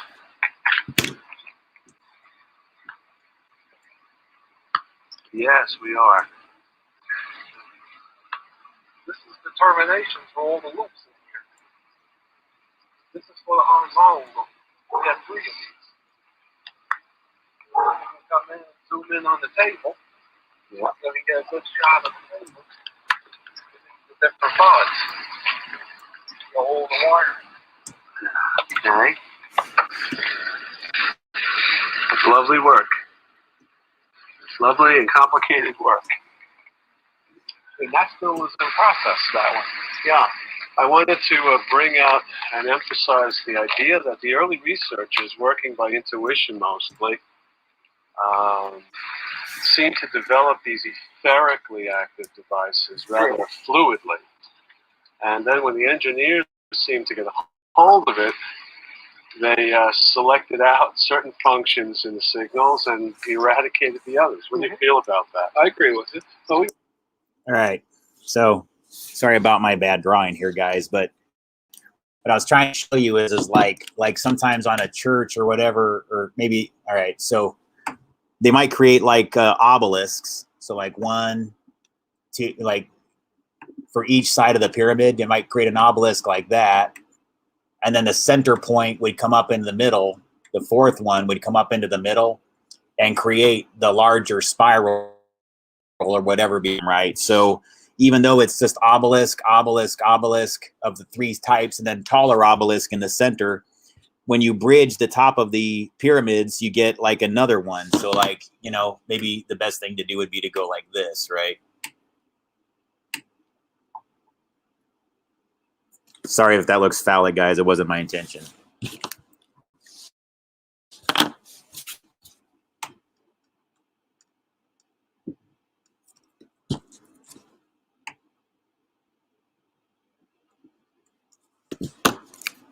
But, you know, it forms by going to the different steeples, the tops of the obelisks. It forms like another.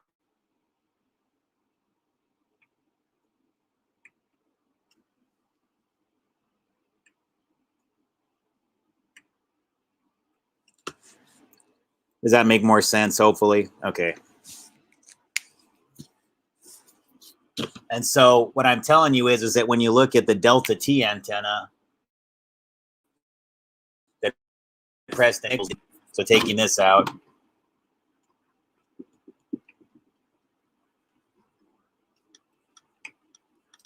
if you were to look down on that antenna from the top down, it would be like,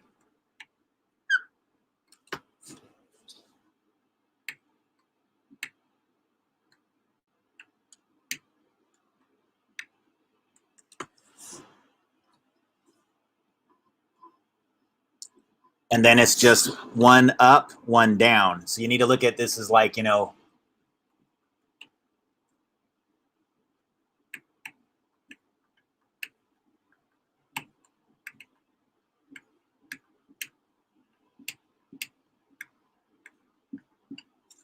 think of it a little bit dimensionally, and then, you know, then he just places another one on top that goes up. So again, center point, if you were to look down at it, that would, the bottom looks almost identical to the way that it looks up. You see where I'm going with this? It's just basically two forms of these pyramidal structures. Getting back to his clip. Just make sure I know where it's at here before we do that.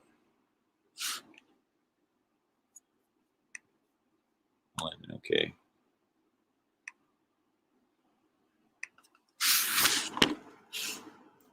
So what I'm telling you is, if you were to like look down, that's the shape that it makes. And this is relevant to me because I was dealing with something similar with the patterning of it, but on a much smaller scale, with an antenna that was more of like a circuit board level antenna that had a very similar pattern, but it was just like a circuit board antenna. It was literally just flat. It had hardly any patterning to it, and it could pass frequencies through a signal generator. I don't want to say who made it because I'm not sure I want to talk about everything that made it a possibility. I don't think I want to open people up to it, to be honest with you. But I did use a signal generator. I had a special antenna that took an input, had an output. The input had an antenna that was like this on a circuit board, and it had that kind of dimensional look. If you were to look at it, even on a circuit board, it looked dimensional. It had, you know, like a mind's eye puzzle or something like that, the same way this is.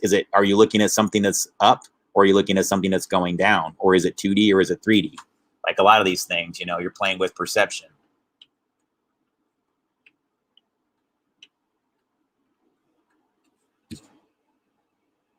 What is that? Is it up? Is it down? Are you looking into a pit? Are you looking at something ascending? Right? When you look at that shape, it's a trippy shape just to think about, really. But what I'm telling you, though, is that the signal passed through an antenna that was a circuit board level like this. So it kind of went, you know, input, and then it went, you know, to another one that was the same way.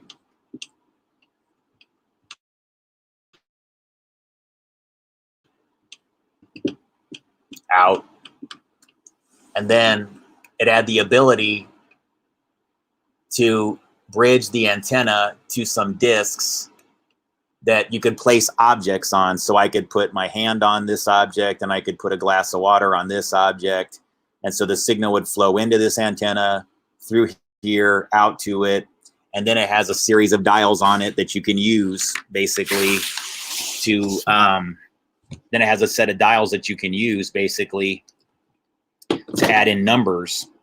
What those dials do, if they actually do anything number-wise, you know, really, I can see no reason why the number dials even function on it except through perception, except to get the person to be focused on a few numbers, get them to dial it in, and the effort through which you're using, it's a little bit of the thoughts become things. Like you're actually manifesting it. It's almost like what I had in my hand was like the Ouija board of antennas. It was very strange, but it has a pattern very close to this, and it can transmit pretty much any signal you can pump in through what do you want to call it? You know, a low power, you know, signal generator, similar to like a Spooky or some type of Rife machine. It would be compatible with the Rife machine that has a BNC connector on it for those who are more technical in nature. Sorry for those of you who aren't. I know this is a super technical presentation. I'm rambling quite a bit on philosophical things too. So, but I wanted this to be pretty rich in numbers. So, all right, hang on really quick.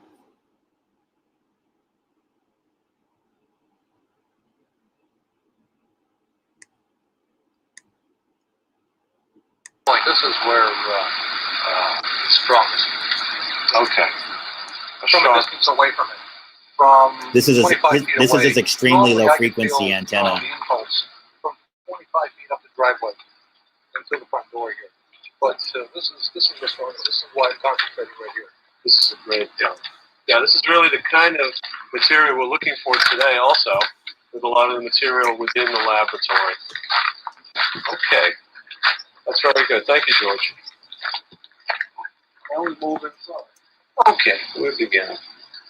Well, we're now inside space-time laboratories. Maybe you want to put it on pause and start again.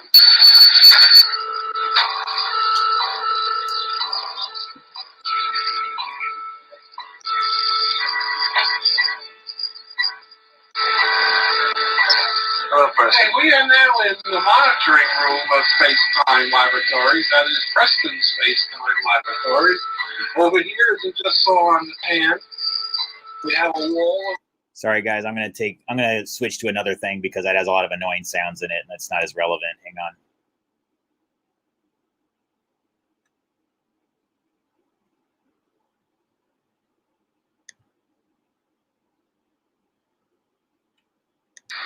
maybe 3 or 4 transmitters transmitting at the same time, one into the other, this sort of thing.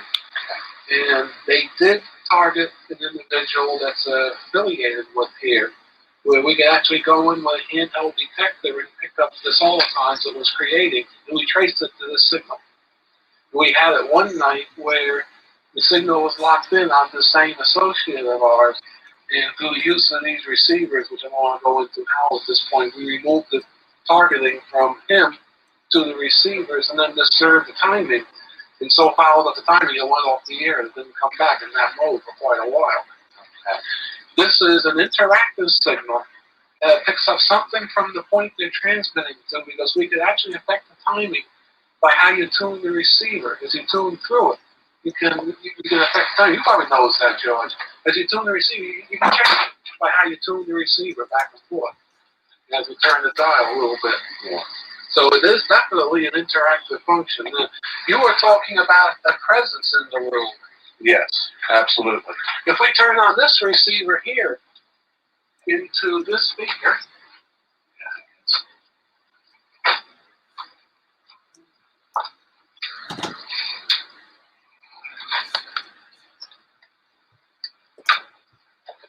this is the one that make the presence.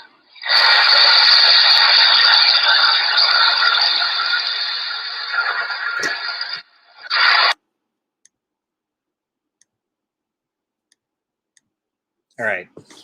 Sorry, he's getting into some things with his signal generators and everything like that. I'm going to find the top part about Tesla. That's more just about their signal hunting and things like that. So I know where the Tesla part is, and I'm going to go into that soon. Well, I mean, True Seeker, yeah. I mean, I guess you could say it's omnidirectional, but are you talking about, well, like the Delta T thing? That's the pyramid thing. That one goes. That's just. You know, I can show you that again. That goes in all directions. It has like these north, south, east, west alignments based on the shape. So you can see these real quick. So that's the crux of the conversation, True Seeker. That's the one that I'm kind of talking about the most right now. And it's like a 4-sided pyramid upside down. Like, so it goes up and it goes down. And it's like one great big, you know, mast of this inverted up-down antenna.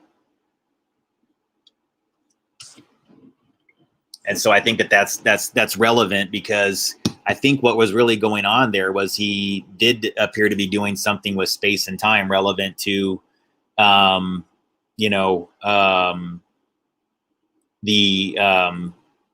do I say it? If space and time are really just illusions, if they're really just creations that exist between person to person in the collective hive mind, then this guy, I think, spending, you know, quite a bit of time just working on his projects in isolation, more than likely. He was probably alone more often than not doing these things.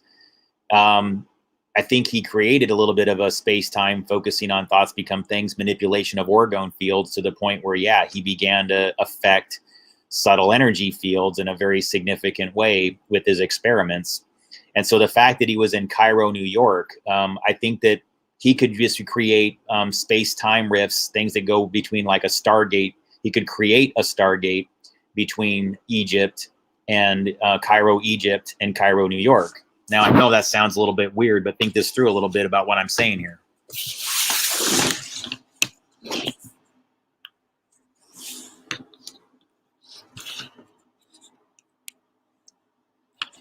So again, you're dealing with the same type of antenna, but a little bit of a different concept. It's just like if you were to look down on it or look up from it, if you stood underneath it or above it and looked down, this is what the antenna is effectively doing.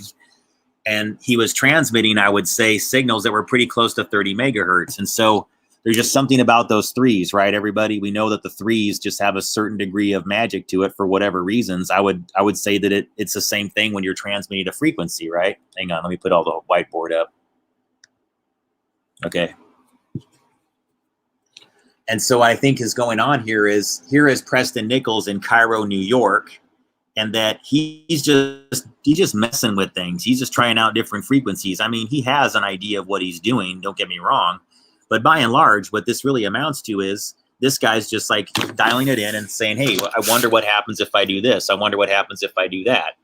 Well, how would he even know if he created something on the level of a space-time rift or a Stargate unless, you know, we accepted his word on what he was experiencing to some degree, which we couldn't know. But what I'm telling you is that this antenna that he had here in Cairo, New York, I think that he was doing something with that 30 megahertz signal and that he was able to transmit at such high power levels. And he was doing things that were not just in the megahertz range, but he also does things like 10 hertz. Plus, I think the possibly tapping into this whole 33 megahertz, because one is millions and one is just single cycles per second. Remember that, folks. So he was both doing things with extremely low frequency and human brainwave. And I think he just did some type of bridge where he was transmitting all across the world, like shortwave radio type things do in a lot of cases. High power signals, just trying things out, different patterns. And I know this sounds a little bit weird, folks, but I think that this really did create something where information passes both to Cairo, Egypt and Cairo, New York, relevant to his location. He was in Cairo, New York, okay? Spelled pretty much identically to Cairo, Egypt. Why they named it Cairo, New York, who knows? Again, guys, when you're dealing with material like this, what starts what? You know, which history seems to be repeating itself because it's all a perception. So I would argue that what we have here is effectively a static reality that just keeps recycling over and over again. And that when we experience it, we're just sort of experiencing something like Bell's theorem. It's a harmonic of this other reality. And right now we're just in this sort of like shifting realities and shifting timelines, and there's really almost no turning back from it. So many people have let this out of the bag, I guess you could say, and messed with it to such a degree that I don't know if we have a chance to change it, except for to say that some just have to take on a larger goal of balancing the energy if that's what you think should happen. And for me personally, yeah, I mean, I think that it just requires a great deal of human energy balancing.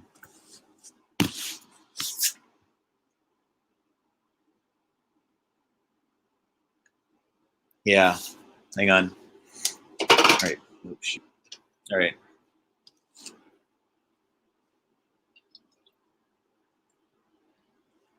All right. So the reason why I think this is all interesting is because Preston Nichols really perspectives on certain characters in history. Nikola Tesla is one of them. And the reason why I think that it's worth going into this material now, even though I was doing mostly a technical discussion, and I warned you guys it was going to be really technical today, so I apologize if this is boring for you. This is really for people that are just more geeky in nature and are trying to understand, like, what the hell is Gabe talking about for engineers and technicians, but I welcome everybody. I just sometimes I'm a little bit more rambling when it comes to technical things like this, because I expect people who are watching are kind of in the know a little bit sometimes, and I have a tendency to do that. So sorry about that. Anyways, all right, the Tesla aspect of it.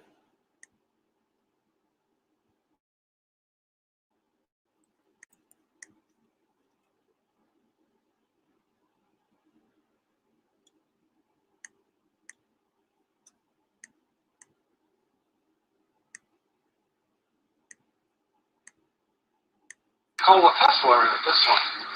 Because Tesla worked for RCs And the Navy worked on the. Okay, this is a, so you see is my main receiver. It's so easy to work with them too. Yes. This is another Collins receiver, but it's a cleaner signal. The financial news is Yes, it's denser. It's more solid. It's more in there. It's denser. More high fidelity. calculating High-fi. crisis to Yeah. There was a deep phase. using That on the above ground was a deep phase. Here, lost count. Wall to wall. Mostly helicopters. Well, this one is a military made by Motorola. This one is a rate cow. This one's a rate cow made in Britain. This is HF, shortwave. I'm going to remind you guys, take these closed captions with a grain of salt. They completely omitted that he said that was a military brand made by Motorola, but they completely misquoted another piece. So sorry about that. I'm only putting it up to help out a little bit, but it's by no means accurate. This is VHF and little UHF made by Motorola for the government. Yes. This is made by Collins for the government. This is VLF receiver. Yes. This is an HF receiver. This is also made by Collins for the government. This is a Hammerlin. This is an SB600. This is, you see, is my main receiver. It's so easy to work with them too. Yes. This is another Collins receiver made for the government. This is a Hammerlin. This one is an amazing receiver here. This is a TRF regenerative shortwave receiver made for the government. This is another Hammerlin here. Yes. This is another Collins made for the government. This is a national. This is VLF again. And then this is either known as a NEMS Clark, or it's known as a LTV receiver, or it's known as a Watkin Johnson's receiver. Whatever you want, it's all the same company. And they're all vacuum tube. Yeah. Okay. Now, this is UHF and microwave, this one here. Although this is the whole range. This one starts at 10 megahertz and goes to 30. This is 30 to 300 megahertz. This is 30 to a gigahertz. 30 megahertz to a gigahertz. This is 1 gigahertz to 2 gigahertz. Yes. These are the ELF twins. These receive ELF. This is made by Federal Telephone and Radio Corporation, pre-World War II, for the government, for the Navy. This is known as an RBA. This is an RBB. This is an RBC. These three make up a whole receiving system. The Comet Pro is in the other room, but I have another term for that. I call that the Vomit Pro. This is the first good Hammerlin receiver, and this was designed directly by T. Henry Moray, just as the old Scots were. This has input from Nikola Tesla in it, this one. Because Tesla worked for RCA Global Communications. Can you tell us the years and the Navy worked on the... All right, so right there, he says this one has input by Nikola Tesla because Tesla did work for RCA for the government. Now, let's talk about thoughts become things and how a person's invention can wind up influencing everything around them. The fact that you put your effort, your blood, sweat, and tears into something, your thoughts become things, are in your invention. They're in every part. They're in every component. So the fact that Preston Nichols has some technology that was designed directly with input from Nikola Tesla and could, in theory, even perhaps been one of his test transmitters or something that he used as equipment, and that Preston Nichols may have had access to it, would be very relevant to what's going on right now. It means that he's picking up on information that Tesla had. And I think he actually was. I don't think you get to the level of curiosity or influence that Preston Nichols has had unless that you're getting something like that externally, and that he did know things and he was being sent information and clues, and he just knew how to package them in such a unique way with his writing partners to where some of it just seems like a science fiction story, but other parts of it are absolutely there to tell you that you're on the right track if you're studying timelines. That's the best thing I can tell you guys is that, yep, I get it. A lot of it's silly, but when you get past all that silliness, man, you're going to get into some serious information that you don't get anywhere else. And that's what I think is the more Masonic element of what we're dealing with here, is what they understood about what, things are going on at the high level, is that there's high level Masons that, you know, do kind of understand that we're interacting with some other God source of energy, and that space and time are a little bit malleable. That's all. Sorry about the squeaking of the chair, guys. I promise you that's what it is. All right, be right back here. Okay, this is about a 1935 design. So is this.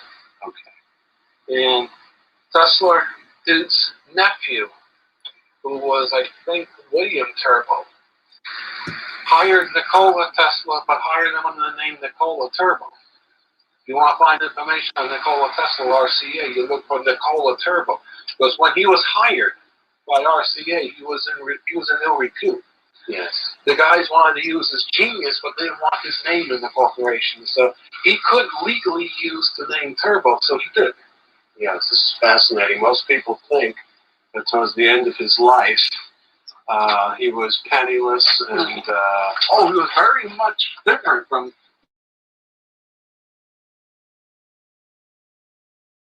being penniless. Tell us about that. For both hotels, the New Yorker. He rented the top floor of the New Yorker, and he rented both penthouses on the New Yorker and the Waldorf Astoria. He used one penthouse for a transmitting station and the other penthouse for a receiving station. They had his land in the whole top floor of the New Yorker. That's not cheap. I wouldn't think so. No, it's not cheap to rent the whole top floor of the New Yorker. Now, you had a direct input into this discovery. You've been doing a lot of archaeology, more or less, Essentially. and in radio antiquities. So could you tell us a little bit about that incident, about that time period, how you discovered this? Okay. I've been, as you can see here, while you're looking up here, you can see older and older receivers. Yeah. I am also a vintage radio collector, but my specialty is communications equipment. Yes.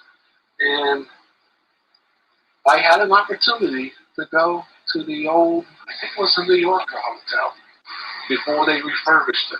Remember, it was closed down for years? Yes. It was either Waldorf or the New Yorker. I think it was the New Yorker. It was the New Yorker on the west side. I was able to get into that hotel and look it over before they ripped everything out. Yeah. And you can see the remnants of Tesla paraphernalia on the top floor. And in the penthouse, I found a whole row of these RCA receivers, Yes. which I couldn't get out, but I knew where to get them. Yes. You know, I had photographs of the Tesla receiver. They were no different from what was built for RCA. I did manage to get that transmitter out. Okay, maybe we can... Of one of the penthouses. Maybe focus on this? Sure. Okay, because Since I've uncovered it. This is a fascinating bit of lore. Around this way. Right? Come over here, Jerry. Okay, you got it now. Okay, I've been referring to this as the re-emergence of Nikola Tesla. We were led to believe that he was destroyed by the Morgans and just kind of turned into a non-person, thrown into the streets where he lived on a stipend, wearing one suit a year and living like a pauper. Which is far from the truth. Tell us more. Well, when I got into the New Yorker with a group of people from the Vintage Radio organization looking for radio history, we found all sorts of assorted odds and ends and junk on the top floor. It was definitely electrical junk. None of it was useful for anything. It was all broken up pieces of this, that, and the other thing. But the two penthouses were very interesting.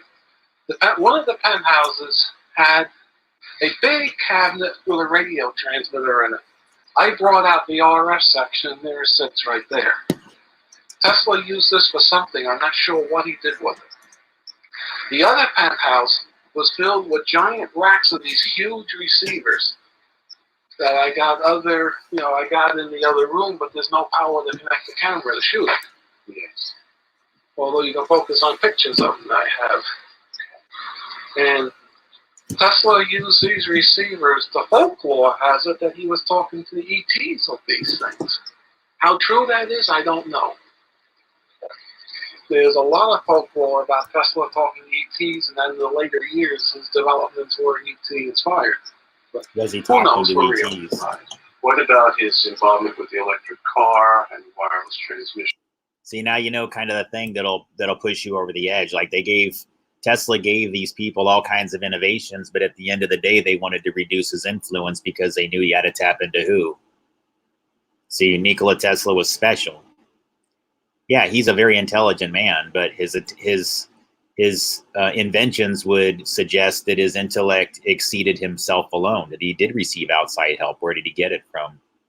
Same place the pharaohs got it from, the same place the ancient Egyptians got it from, whoever built the Bosnian pyramid, whoever helped form a lot of the Russian pyramidal structures. They were all doing something through a common purpose, whether they understood that or not.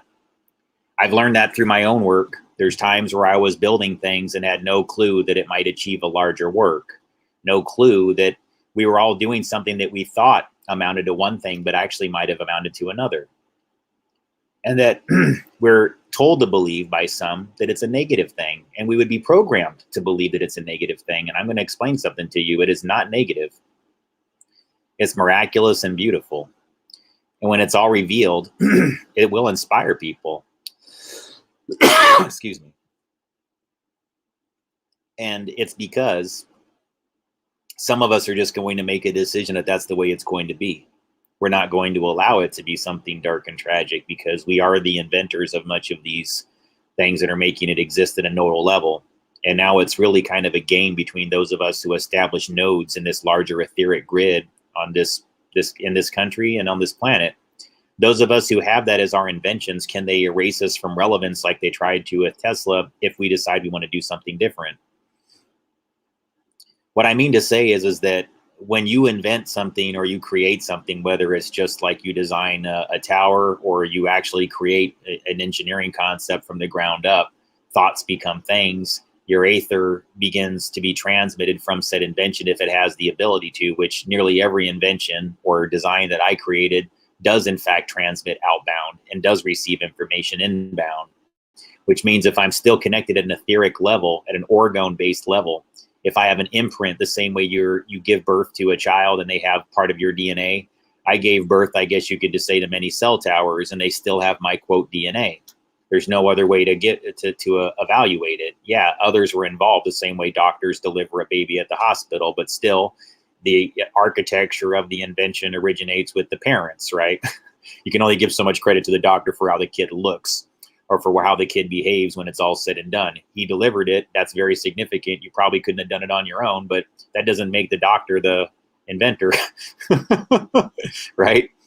So I would argue that an invention is just merely your externalization of your understanding of the concept, and that's really all it amounts to, because all the information is coming from the bio-internet. It's the collective consciousness that's feeding you this. And so I think that alien civilizations get this because sometimes they're looking down on you, egoless, likely, and they don't have the same concerns as us. We're all very concerned with ego, whether or not we're getting what we should or we're getting enough credit.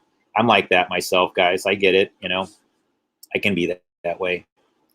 But what they're really doing, I think, is whether you accept this as God, if this is God himself, as we believe in the Christian Bible, or you think that it's more external forces from the outside, gods, for example, whatever you perceive it to be, I think that there is communication that's going up and down. I think that Preston Nichols was communicating to, quote, whatever it is up there. If you think it's gods, if it's God, if you think it's the Egyptians and the pyramids, if you think it's the Anunnaki, or it's all of it. It could be, guys. God could be, in one sense of existence to all of us, could be some benevolent creator that has a face and everything. But perhaps all that concept of God is a harmonic or a reflection of another perception of God that is also true and real, just as much as this other one is. But that's the lens of our perception. Because I believe what we're experiencing right now is something where you're seeing the most beautiful and miraculous merging between science and spirituality that I think is going to cause many people to just sort of set down their swords and want to give up on war. They're not going to want to harm one another once they understand the beauty that we could all exist in. Once they understand what we're able to do, what we're able to build together when we focus on it and concentrate on it in a way that's in earnest, and even sometimes with the assistance of technology. And so whatever is going to be happening in the future, folks, I just want you to know that I received information and I get constant confirmation that it's it is reality. It will be a reality that we are moving into a much more beautiful, much more meaningful future where people will be, I guess you could say it's like the aspiration for world peace that they said was impossible. What I'm telling you is that what we're seeing right now, and I want those that, especially that are close to me, to understand that you're definitely a part of it. All of your actions, all of your efforts, all the things that you've all done with me or for me or in tandem, or the way you were communicating to me cybernetically, or the way we all had conversations, face to face or from a distance or whatever, you've all been very meaningful. But, especially in more recent times, that's what brought me, regardless of whatever made it a reality or whoever was involved. It facilitated a meeting of minds that never would have happened otherwise. So give yourself some credit for that you're a huge part of a cybernetic node. And many of you as viewers are also a part of this cybernetic node. And so ask yourself, if you were sitting there making the blueprint to this future, what would you want to see for yourself and others? Wouldn't you want to see be able to enjoy your abundance and your wealth, knowing that no one else would have a need to harm you because they would be experiencing wealth and abundance also, because it's possible. And when everybody is in a state of experiencing wealth and abundance, and almost nobody is in a state of fear or trauma, I know what you're saying. How will things get done? Because they have to. To some degree, folks, the solutions are already here. It's a matter of, can we accept them? Will we allow it? Or will our minds be anchored to the same physical reality that we thought was limiting us? And right now, there's no need to believe that we're limited by physical reality. We actually have the ability to change it within the universal plasma field, which is to say that if you can bend the universal plasma field, then yes, you're talking to God. That's what the creator is. The creator is the energy field, the plasma field, all of it is the God, is the creator. None of it would exist without this person manifesting it and it emanating through them. So we all talk about how all this has a source where it gets to. Once you accept that we all know that all of this has to lead, all the energy leads to some central source. That is where there is nothing else but God. There is nothing that can be uniquely God but God, because none of us can explain this even once we get this information in our hands. We just know that it repeats itself constantly, but it all leads back to one master source of it, where it all occurred. And how does it manifest on earth? How does it show us its face? How does it show us its intention? I guess we're going to find out. But there's no need, though, to fear it, because it's a beautiful thing. And don't let something right now freeze you from experiencing it, because it will be beautiful and miraculous. It will be amazing. And the only way they can prevent that from happening is to program those who are the main nodes into a destructive outcome, to believe the worst, to feel the worst internally. And that's why I've been repeating that whole thing about Yuvarov's mechanics of psi energy, because I want people to understand the mechanics of negative energy, to understand that these things emit psi energy. Everything that he's talking about here are psi energy concepts. They're not just communication concepts. These are things that can affect the plasma field, because once you're bending electromagnetic fields in extreme ways, you're really getting into some interesting parameters of changing one frequency into another by vibrating into a whole nother harmonic. For example, linear particle accelerators just go back and forth in a straight line using megahertz frequencies that wind up through the intense power of being sent through this tunnel, winds up becoming something on the order of an X-ray or a gamma ray. So it literally changes the behavior and the emission of the signal, where the power of it winds up creating another harmonic in that range that actually penetrates through earth layers. That's getting really bizarre. But see, what I just told you about, that's consistent, not necessarily consistent with that, but like what Preston Nichols was doing with his property by having like these antennas that operate in the extremely low frequency 10 hertz range, and antennas that broadcast it out at high power. He really was tapping into collective hive mind. He was tapping into the idle frequency of all the brain waves that could receive an ELF signal, which, guess what? That was everywhere. There was nowhere his antennas weren't reaching, would be my guess. If you really understood what Preston Nichols was doing out there, he was just like, he was that those crazy military experiments where they're like going, should we have done that? Preston Nichols is doing that all the time. I think he knew more, though, than the average person, so it wasn't as dangerous as the average person. But just remember, he affected the plasma field, and his thoughts become things are in this. So it's kind of important to understand Preston Nichols and his material a little bit better, even if you don't accept all of it. Power, psychogenerative beam signals, etc.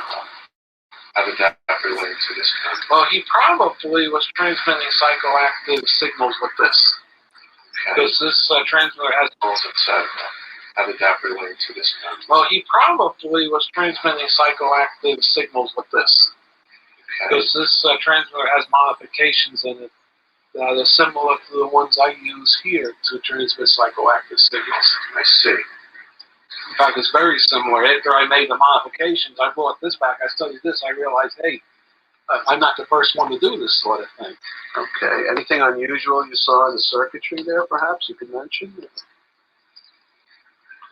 What it is, it's more the ratios of the coils and the capacitors and the resonant networks in the way things are laid out. The whole lower chassis in this transmitter, which is the driver, the frequency generator and driver, has been completely redesigned because this is a standard federal radio telephone like this receiver here, made by the same company. This is a standard shipboard transmitter. And I have a full set of manuals on it. And that lower chassis is nothing. You know, front looks the same, right? But the lower chassis in the back has been entirely redesigned. Okay. Not even using the same tubes. You even changed the tubes. Okay. 6L6s are not all that great at high frequencies, but he's got them in there. The thing originally used a weird tube, but that whole bottom chassis has been rebuilt. So we're looking at a piece of Nikola Tesla machine. The receivers were in very bad shape because all the windows in the penthouse were gone. They were all open, they were covered with pigeon dirt, and they were rusted and this sort of thing. But this was sort of in a room, all sealed up by itself. Now, all the windows are out of that penthouse. So you can see whatever you used for a control mechanism to this thing was worthless. It was all rusted, gutted. But this, I knew in the penthouse there was a corner that was blocked off. And I found how to open the door, and there was this nice transmitter still in beautiful shape. So this is a transmitter? Yeah. We carried out the RF section. We left the transformers, because, transformers are standard. Also, the elevator wasn't working. So my friends and myself, we had to carry this downstairs from about seemed like the 50th floor. There was four of us. We all took turns carrying this thing down the stairs, and carrying other stuff down the stairs that the other fellows wanted. It's a beautiful piece of machinery. Okay. Maybe you want to shoot the back of it too. That sounds like a good idea. We're in position. Would you like to say some more about it? We can see the coil. You can see here we have what appears to be a standard radio transmitter.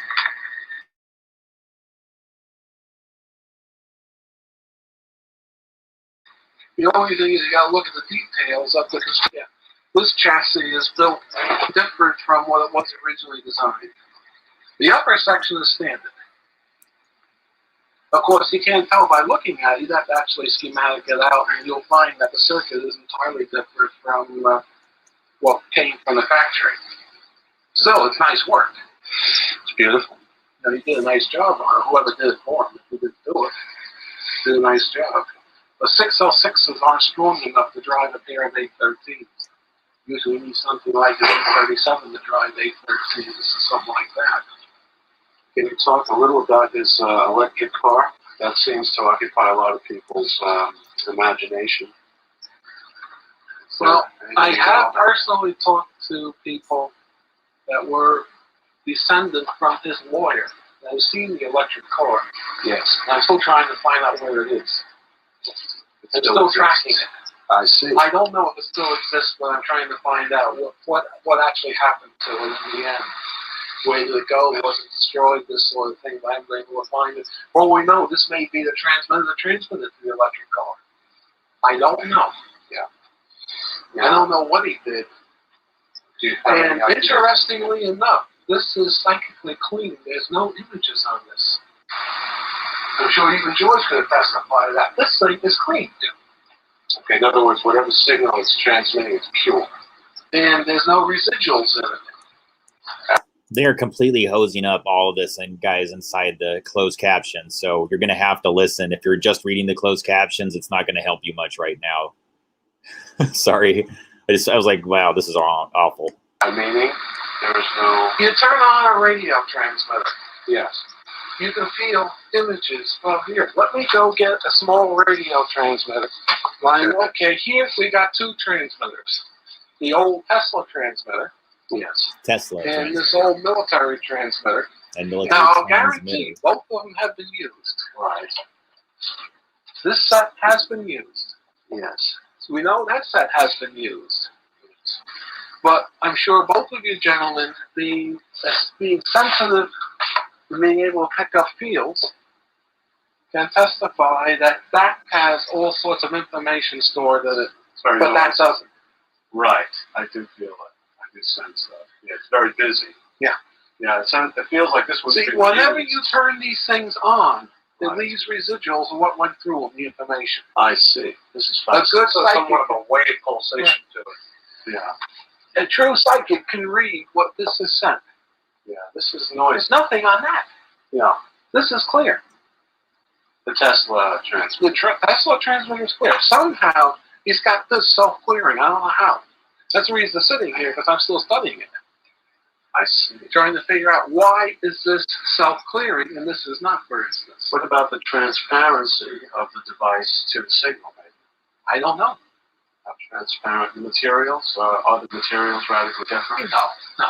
Not really. It's aluminum, copper, steel, ceramic, Aluminum. tubes. Well, there's something's in it. Mm-hmm. Yeah, this one feels like I'm getting a time, too. I'm getting a time. Yeah, Like about 50s. Well, yes, this could have been used up into the 50s, definitely. Yeah.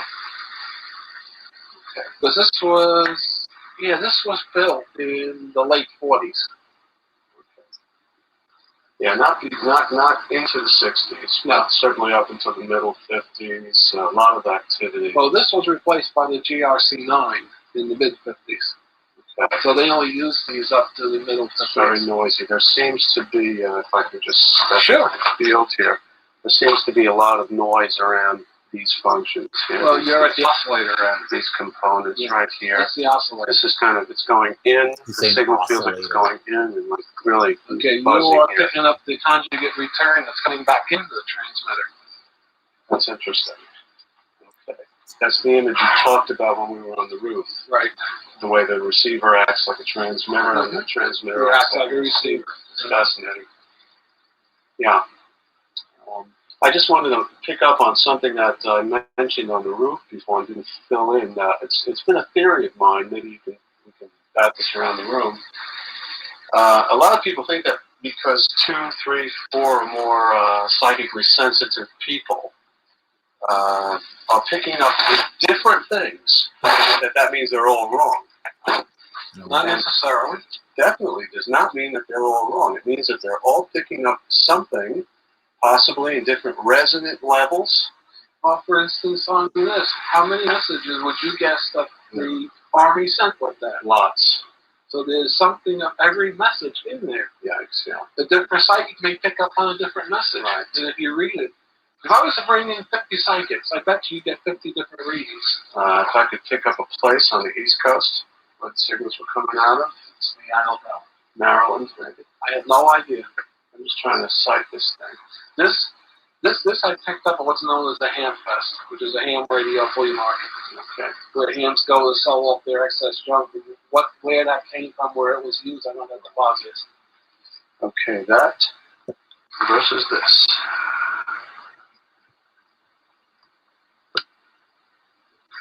But the unusual part of this unit is this is clean. Yes, this is the Tesla transmitter now. It's a beautiful piece of work. The tubes are very large. Can you describe these transmitter This tubes? is 813s. Okay. All the tubes are standing in this. Yes. They're right out of RCA. There seems to be a very powerful signal just going right through this coil. That's the maintain coil.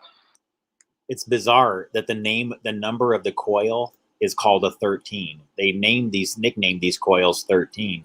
So I want you to think about that, folks, that literally if you accept these concepts, then what Tesla did was, attach a lot of positive creation energy to the number 13. It's almost like you can sort of remove the curse of 13 from your mind and realize that what people have done is learned that there is a lot of psychic energy, there is a lot of psychic power within the number 13, and that a lot of that's driven by and they may have even selected the number of the coil based on previous lore of 13. But I would argue that that's all has been redefined on some level, that we're going to experience sort of like a wave of redefinitions of things that we previously thought were negative being changed into a more positive connotation, or a greater awareness and understanding of why the number has a negative association when it should have a positive one. Or simply the awareness that if you begin to draw positive associations to it as a collective consciousness, guess what you're going to do? You're going to ride the momentum of the negativity into a positive era. It's like the Aquarian age, if you want to get all Gaia Mother Earth about it. Yeah, that's how you can get there without being dark and demonic. You can just simply go like, hey, let's find all the things that they use to drive the collective consciousness into negativity and ride it into this wave of positive orgone radiation, where we're redefining all the terms, placing them out into the aether, where they return back to us karmically as positive associations, So I would argue that you could say that about the number 13 being used in the RCA coils relative to these psychic cleansing, psychic clearing machines that were developed, these transmitters by Nikola Tesla and others that Preston Nichols is talking about here. I'm not going to get into too much detail, guys, except to say that every time I watch these things, the synchronicities make me kind of get the chills, and I go like, whoa, all right. That happened. Yeah, a lot with Preston Nichols. So if it happens, like, I don't blame him or anything like that. He's deceased now. But yeah, it's super trippy. I'm going to end pretty soon, but I'm going to play a little bit more of this and then give you some quick thoughts. Yeah. That's what goes to the antenna. And the signal doesn't seem to be transverse. It seems to be a longitudinal signal. Longitudinal. That's the relativistic function of the transmitter. This is from the 30s also, by the way. Should we fade on this? Sure. Anything else to add? Oh, the green room. Okay, we'll do. One last look.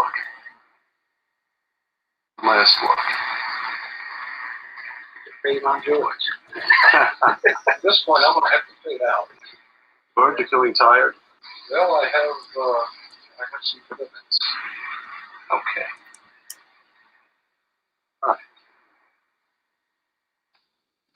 Okay, we're now in the storage room, the goodie room of Preston Space-Time Laboratories.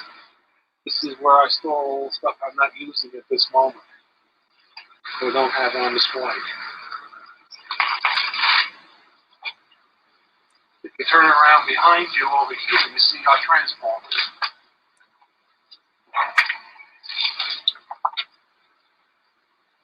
Yes. Hi, Preston. Hi. You see our transformers. Okay.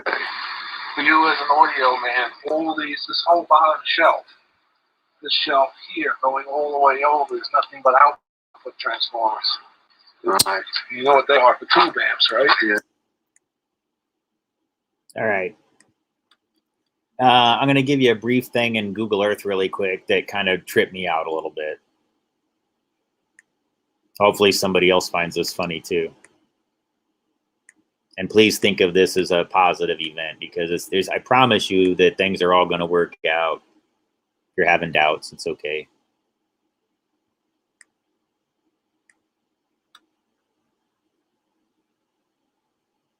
I know you'll get it. This is Preston Nichols. This is his property, okay? So I've done a lot of like, hang on.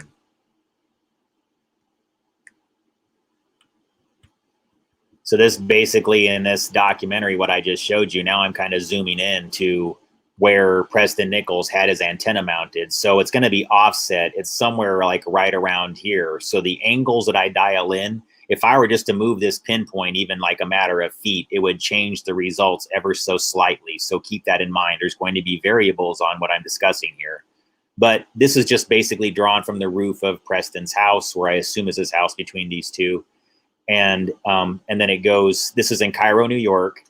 And then I thought it'd be interesting. Like, I wonder how he got dialed into, like, you know, Preston Nick, like, how did he like learn about Nikola Tesla aside from his transmitters? What might have been something that encouraged that? So I do this a lot, guys. I just find out where one person is relevant to another person. Where is Nikola Tesla's locations comparative to Preston Nichols in history?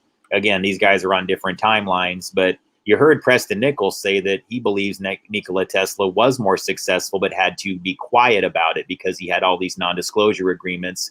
I got to be honest with you guys. Just look up Tesla on the Freedom of Information Act library, CIA.gov, if you feel compelled to verify it yourself, and you're going to learn that, yeah, they were keeping an eye on him. The government was, whoever it was, the FBI at the time. I don't know what the agency would be that had files on him. But they were super keeping an eye on him because he was going all over the world being like, hey, man, who wants my inventions? And they're like going, you better get back here, Nikola. Like, don't be telling everybody these things. Well, that's why he was who he was, and he is who he is, and why he's such a remarkable person in many people's memories is because he really wanted as many people to know this as possible, because I think the end game for him was if everybody knows it, nobody has an edge. If everybody sees the power of this, I feel the same way. Once everybody understands this intrinsically, nobody has an edge anymore. So to me, this is almost like a religion, and I feel like an evangelical preacher and wanting to tell it to you. I want as many people at a high level who understand frequency to get it, because you have the quickest ability to change things exponentially for the better. And you can do it through prayer, meditation, and orgasm, all the above. They can help you if you get what you're actually doing, what you've invented. I need you all to really right now, those of you who invented cell towers, who worked on cell towers, optimized them, and focused on their databases. If you watch me for entertainment because you think I'm a goof, now's the time for you to get serious if you get what I'm saying and you're experiencing things yourselves, okay? And I can help you get there. And I need you to really, especially in your most challenging times, man, you need to just sort of like think of it as warfare. This is spiritual warfare. And the minute somebody tries to get you down, you get your spirits up immediately. The minute somebody tries to like go like, F you, I hate you, I don't care about you, you kind of go like, all right, that's the way the universe works. I can't help it. You just smile. You just keep on going. Don't let anything drag you down. It's really important right now. I'm going to show you something really trippy here. So I was like, hey, I wonder where the New Yorker hotel is relevant to Preston Nichols, right?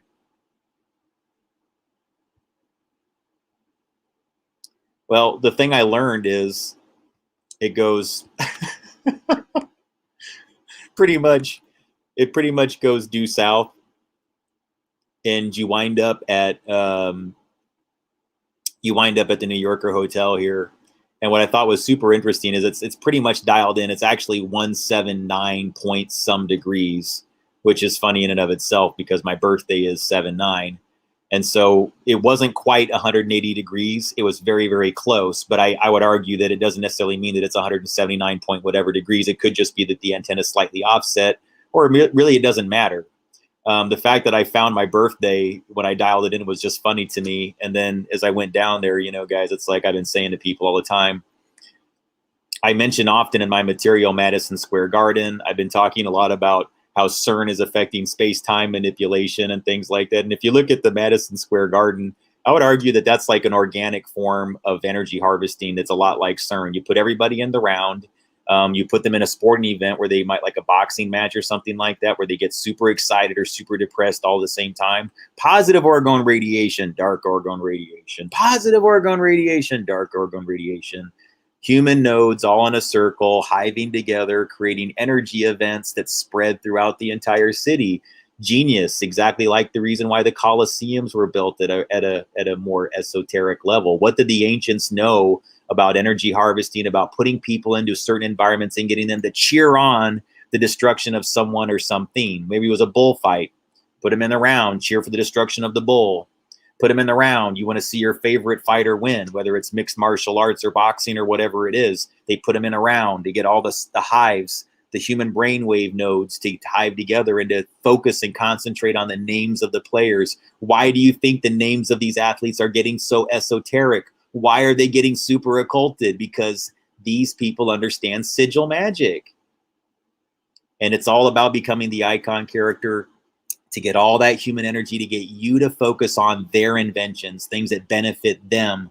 So here, I want to end on this, guys, because I think this is especially funny. That the reason why I had Madison Square Garden bookmarked on here is because I tend to like highlight film locations, and Burt Reynolds locations are some of the films that I map the most. And I just remembered that all the opening scenes to Burt Reynolds' film Paternity are at Madison Square Garden, which lines up just as much as the New Yorker Hotel does to Preston Nichols' Space-Time Laboratory, where he dropped all sorts of information inside his book Music of Time, where he had all of his like, hey, you know, I'm you know, Preston Nichols is talking about his elaborate relationships with Mark and Chuck Hamill, who wrote all kinds of pop songs for, you know, the Doors and other artists. Like, did you? Or do you think maybe Preston just knew some things and he didn't know how else to communicate it? And so I've talked about Smokey and the Bandit. I've talked about Cannonball Run, all being timeline movies with Burt Reynolds.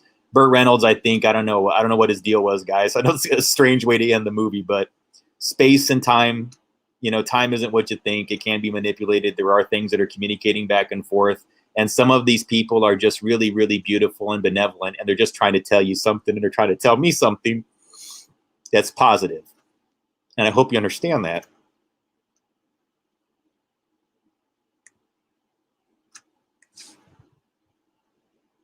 That it's all going to work out because I'm happy. And the clues are there for a reason. So we don't have to draw a negative association to them, do we? What do we want to do with it, those of us who are programming the plasma field, whether we like it or not? We really, that's why I say, guys, you need a working group almost, because they're really trying to tear us down spiritually, and we can't let it happen. Let's keep an eye out on one another. Those of us who are bending the plasma field, let's help each other out. We're doing something pretty remarkable here, whether we want to believe it or not, whether we like it or not. And someone's telling us from a distance and from other timelines that, you know, things are going to work out. But, you know, a lot of that has to do with our free will, you know. Things, it's a little bit like a choose your own adventure book, you know, if you read those as kids. And I need you to think about it as, I want you to remember, like, it is a little bit of a test, and that the creator, maybe the test here is to say that when you're in your choose your own adventure, which path do you choose? Do you choose the one where you have resolve, where you have healing, where you have love, where you have kindness and friendship, where you have abundance and wealth for everyone? Or do you choose the path in your choose your own adventure, where the reality becomes something else? So I'm sharing these things with you to tell you that I have a lot of confidence and faith in some of these people, as strange as they are and as bizarre and esoteric as their methods were. And as much as they had to hide in pockets and places, and sometimes in the bellies of the beasts, to get the information to those of us who would get it and understood it, they were very brave, and I appreciate them. And some of them are getting, you know, harmed right now reputationally. I don't know how true or false those things are, but I wish some of those people the best, because I know they took significant risks to get that information to us today. Guys like Burt Reynolds, he's already passed on, right? But I know it sounds really weird, right? A lot of people will laugh at this, but they won't when this is all said and done. When you see this all come to fruition, it's going to give you a smile like you wouldn't believe, and it's going to reaffirm that, you know, brilliant, beautiful things will happen if you let them. I'm going to end on that. Thank you very much for joining, everybody. I appreciate your time. Anything you can do to help out, I always appreciate it. Keep the channel going. Thank you very much, and best to you. Thank you.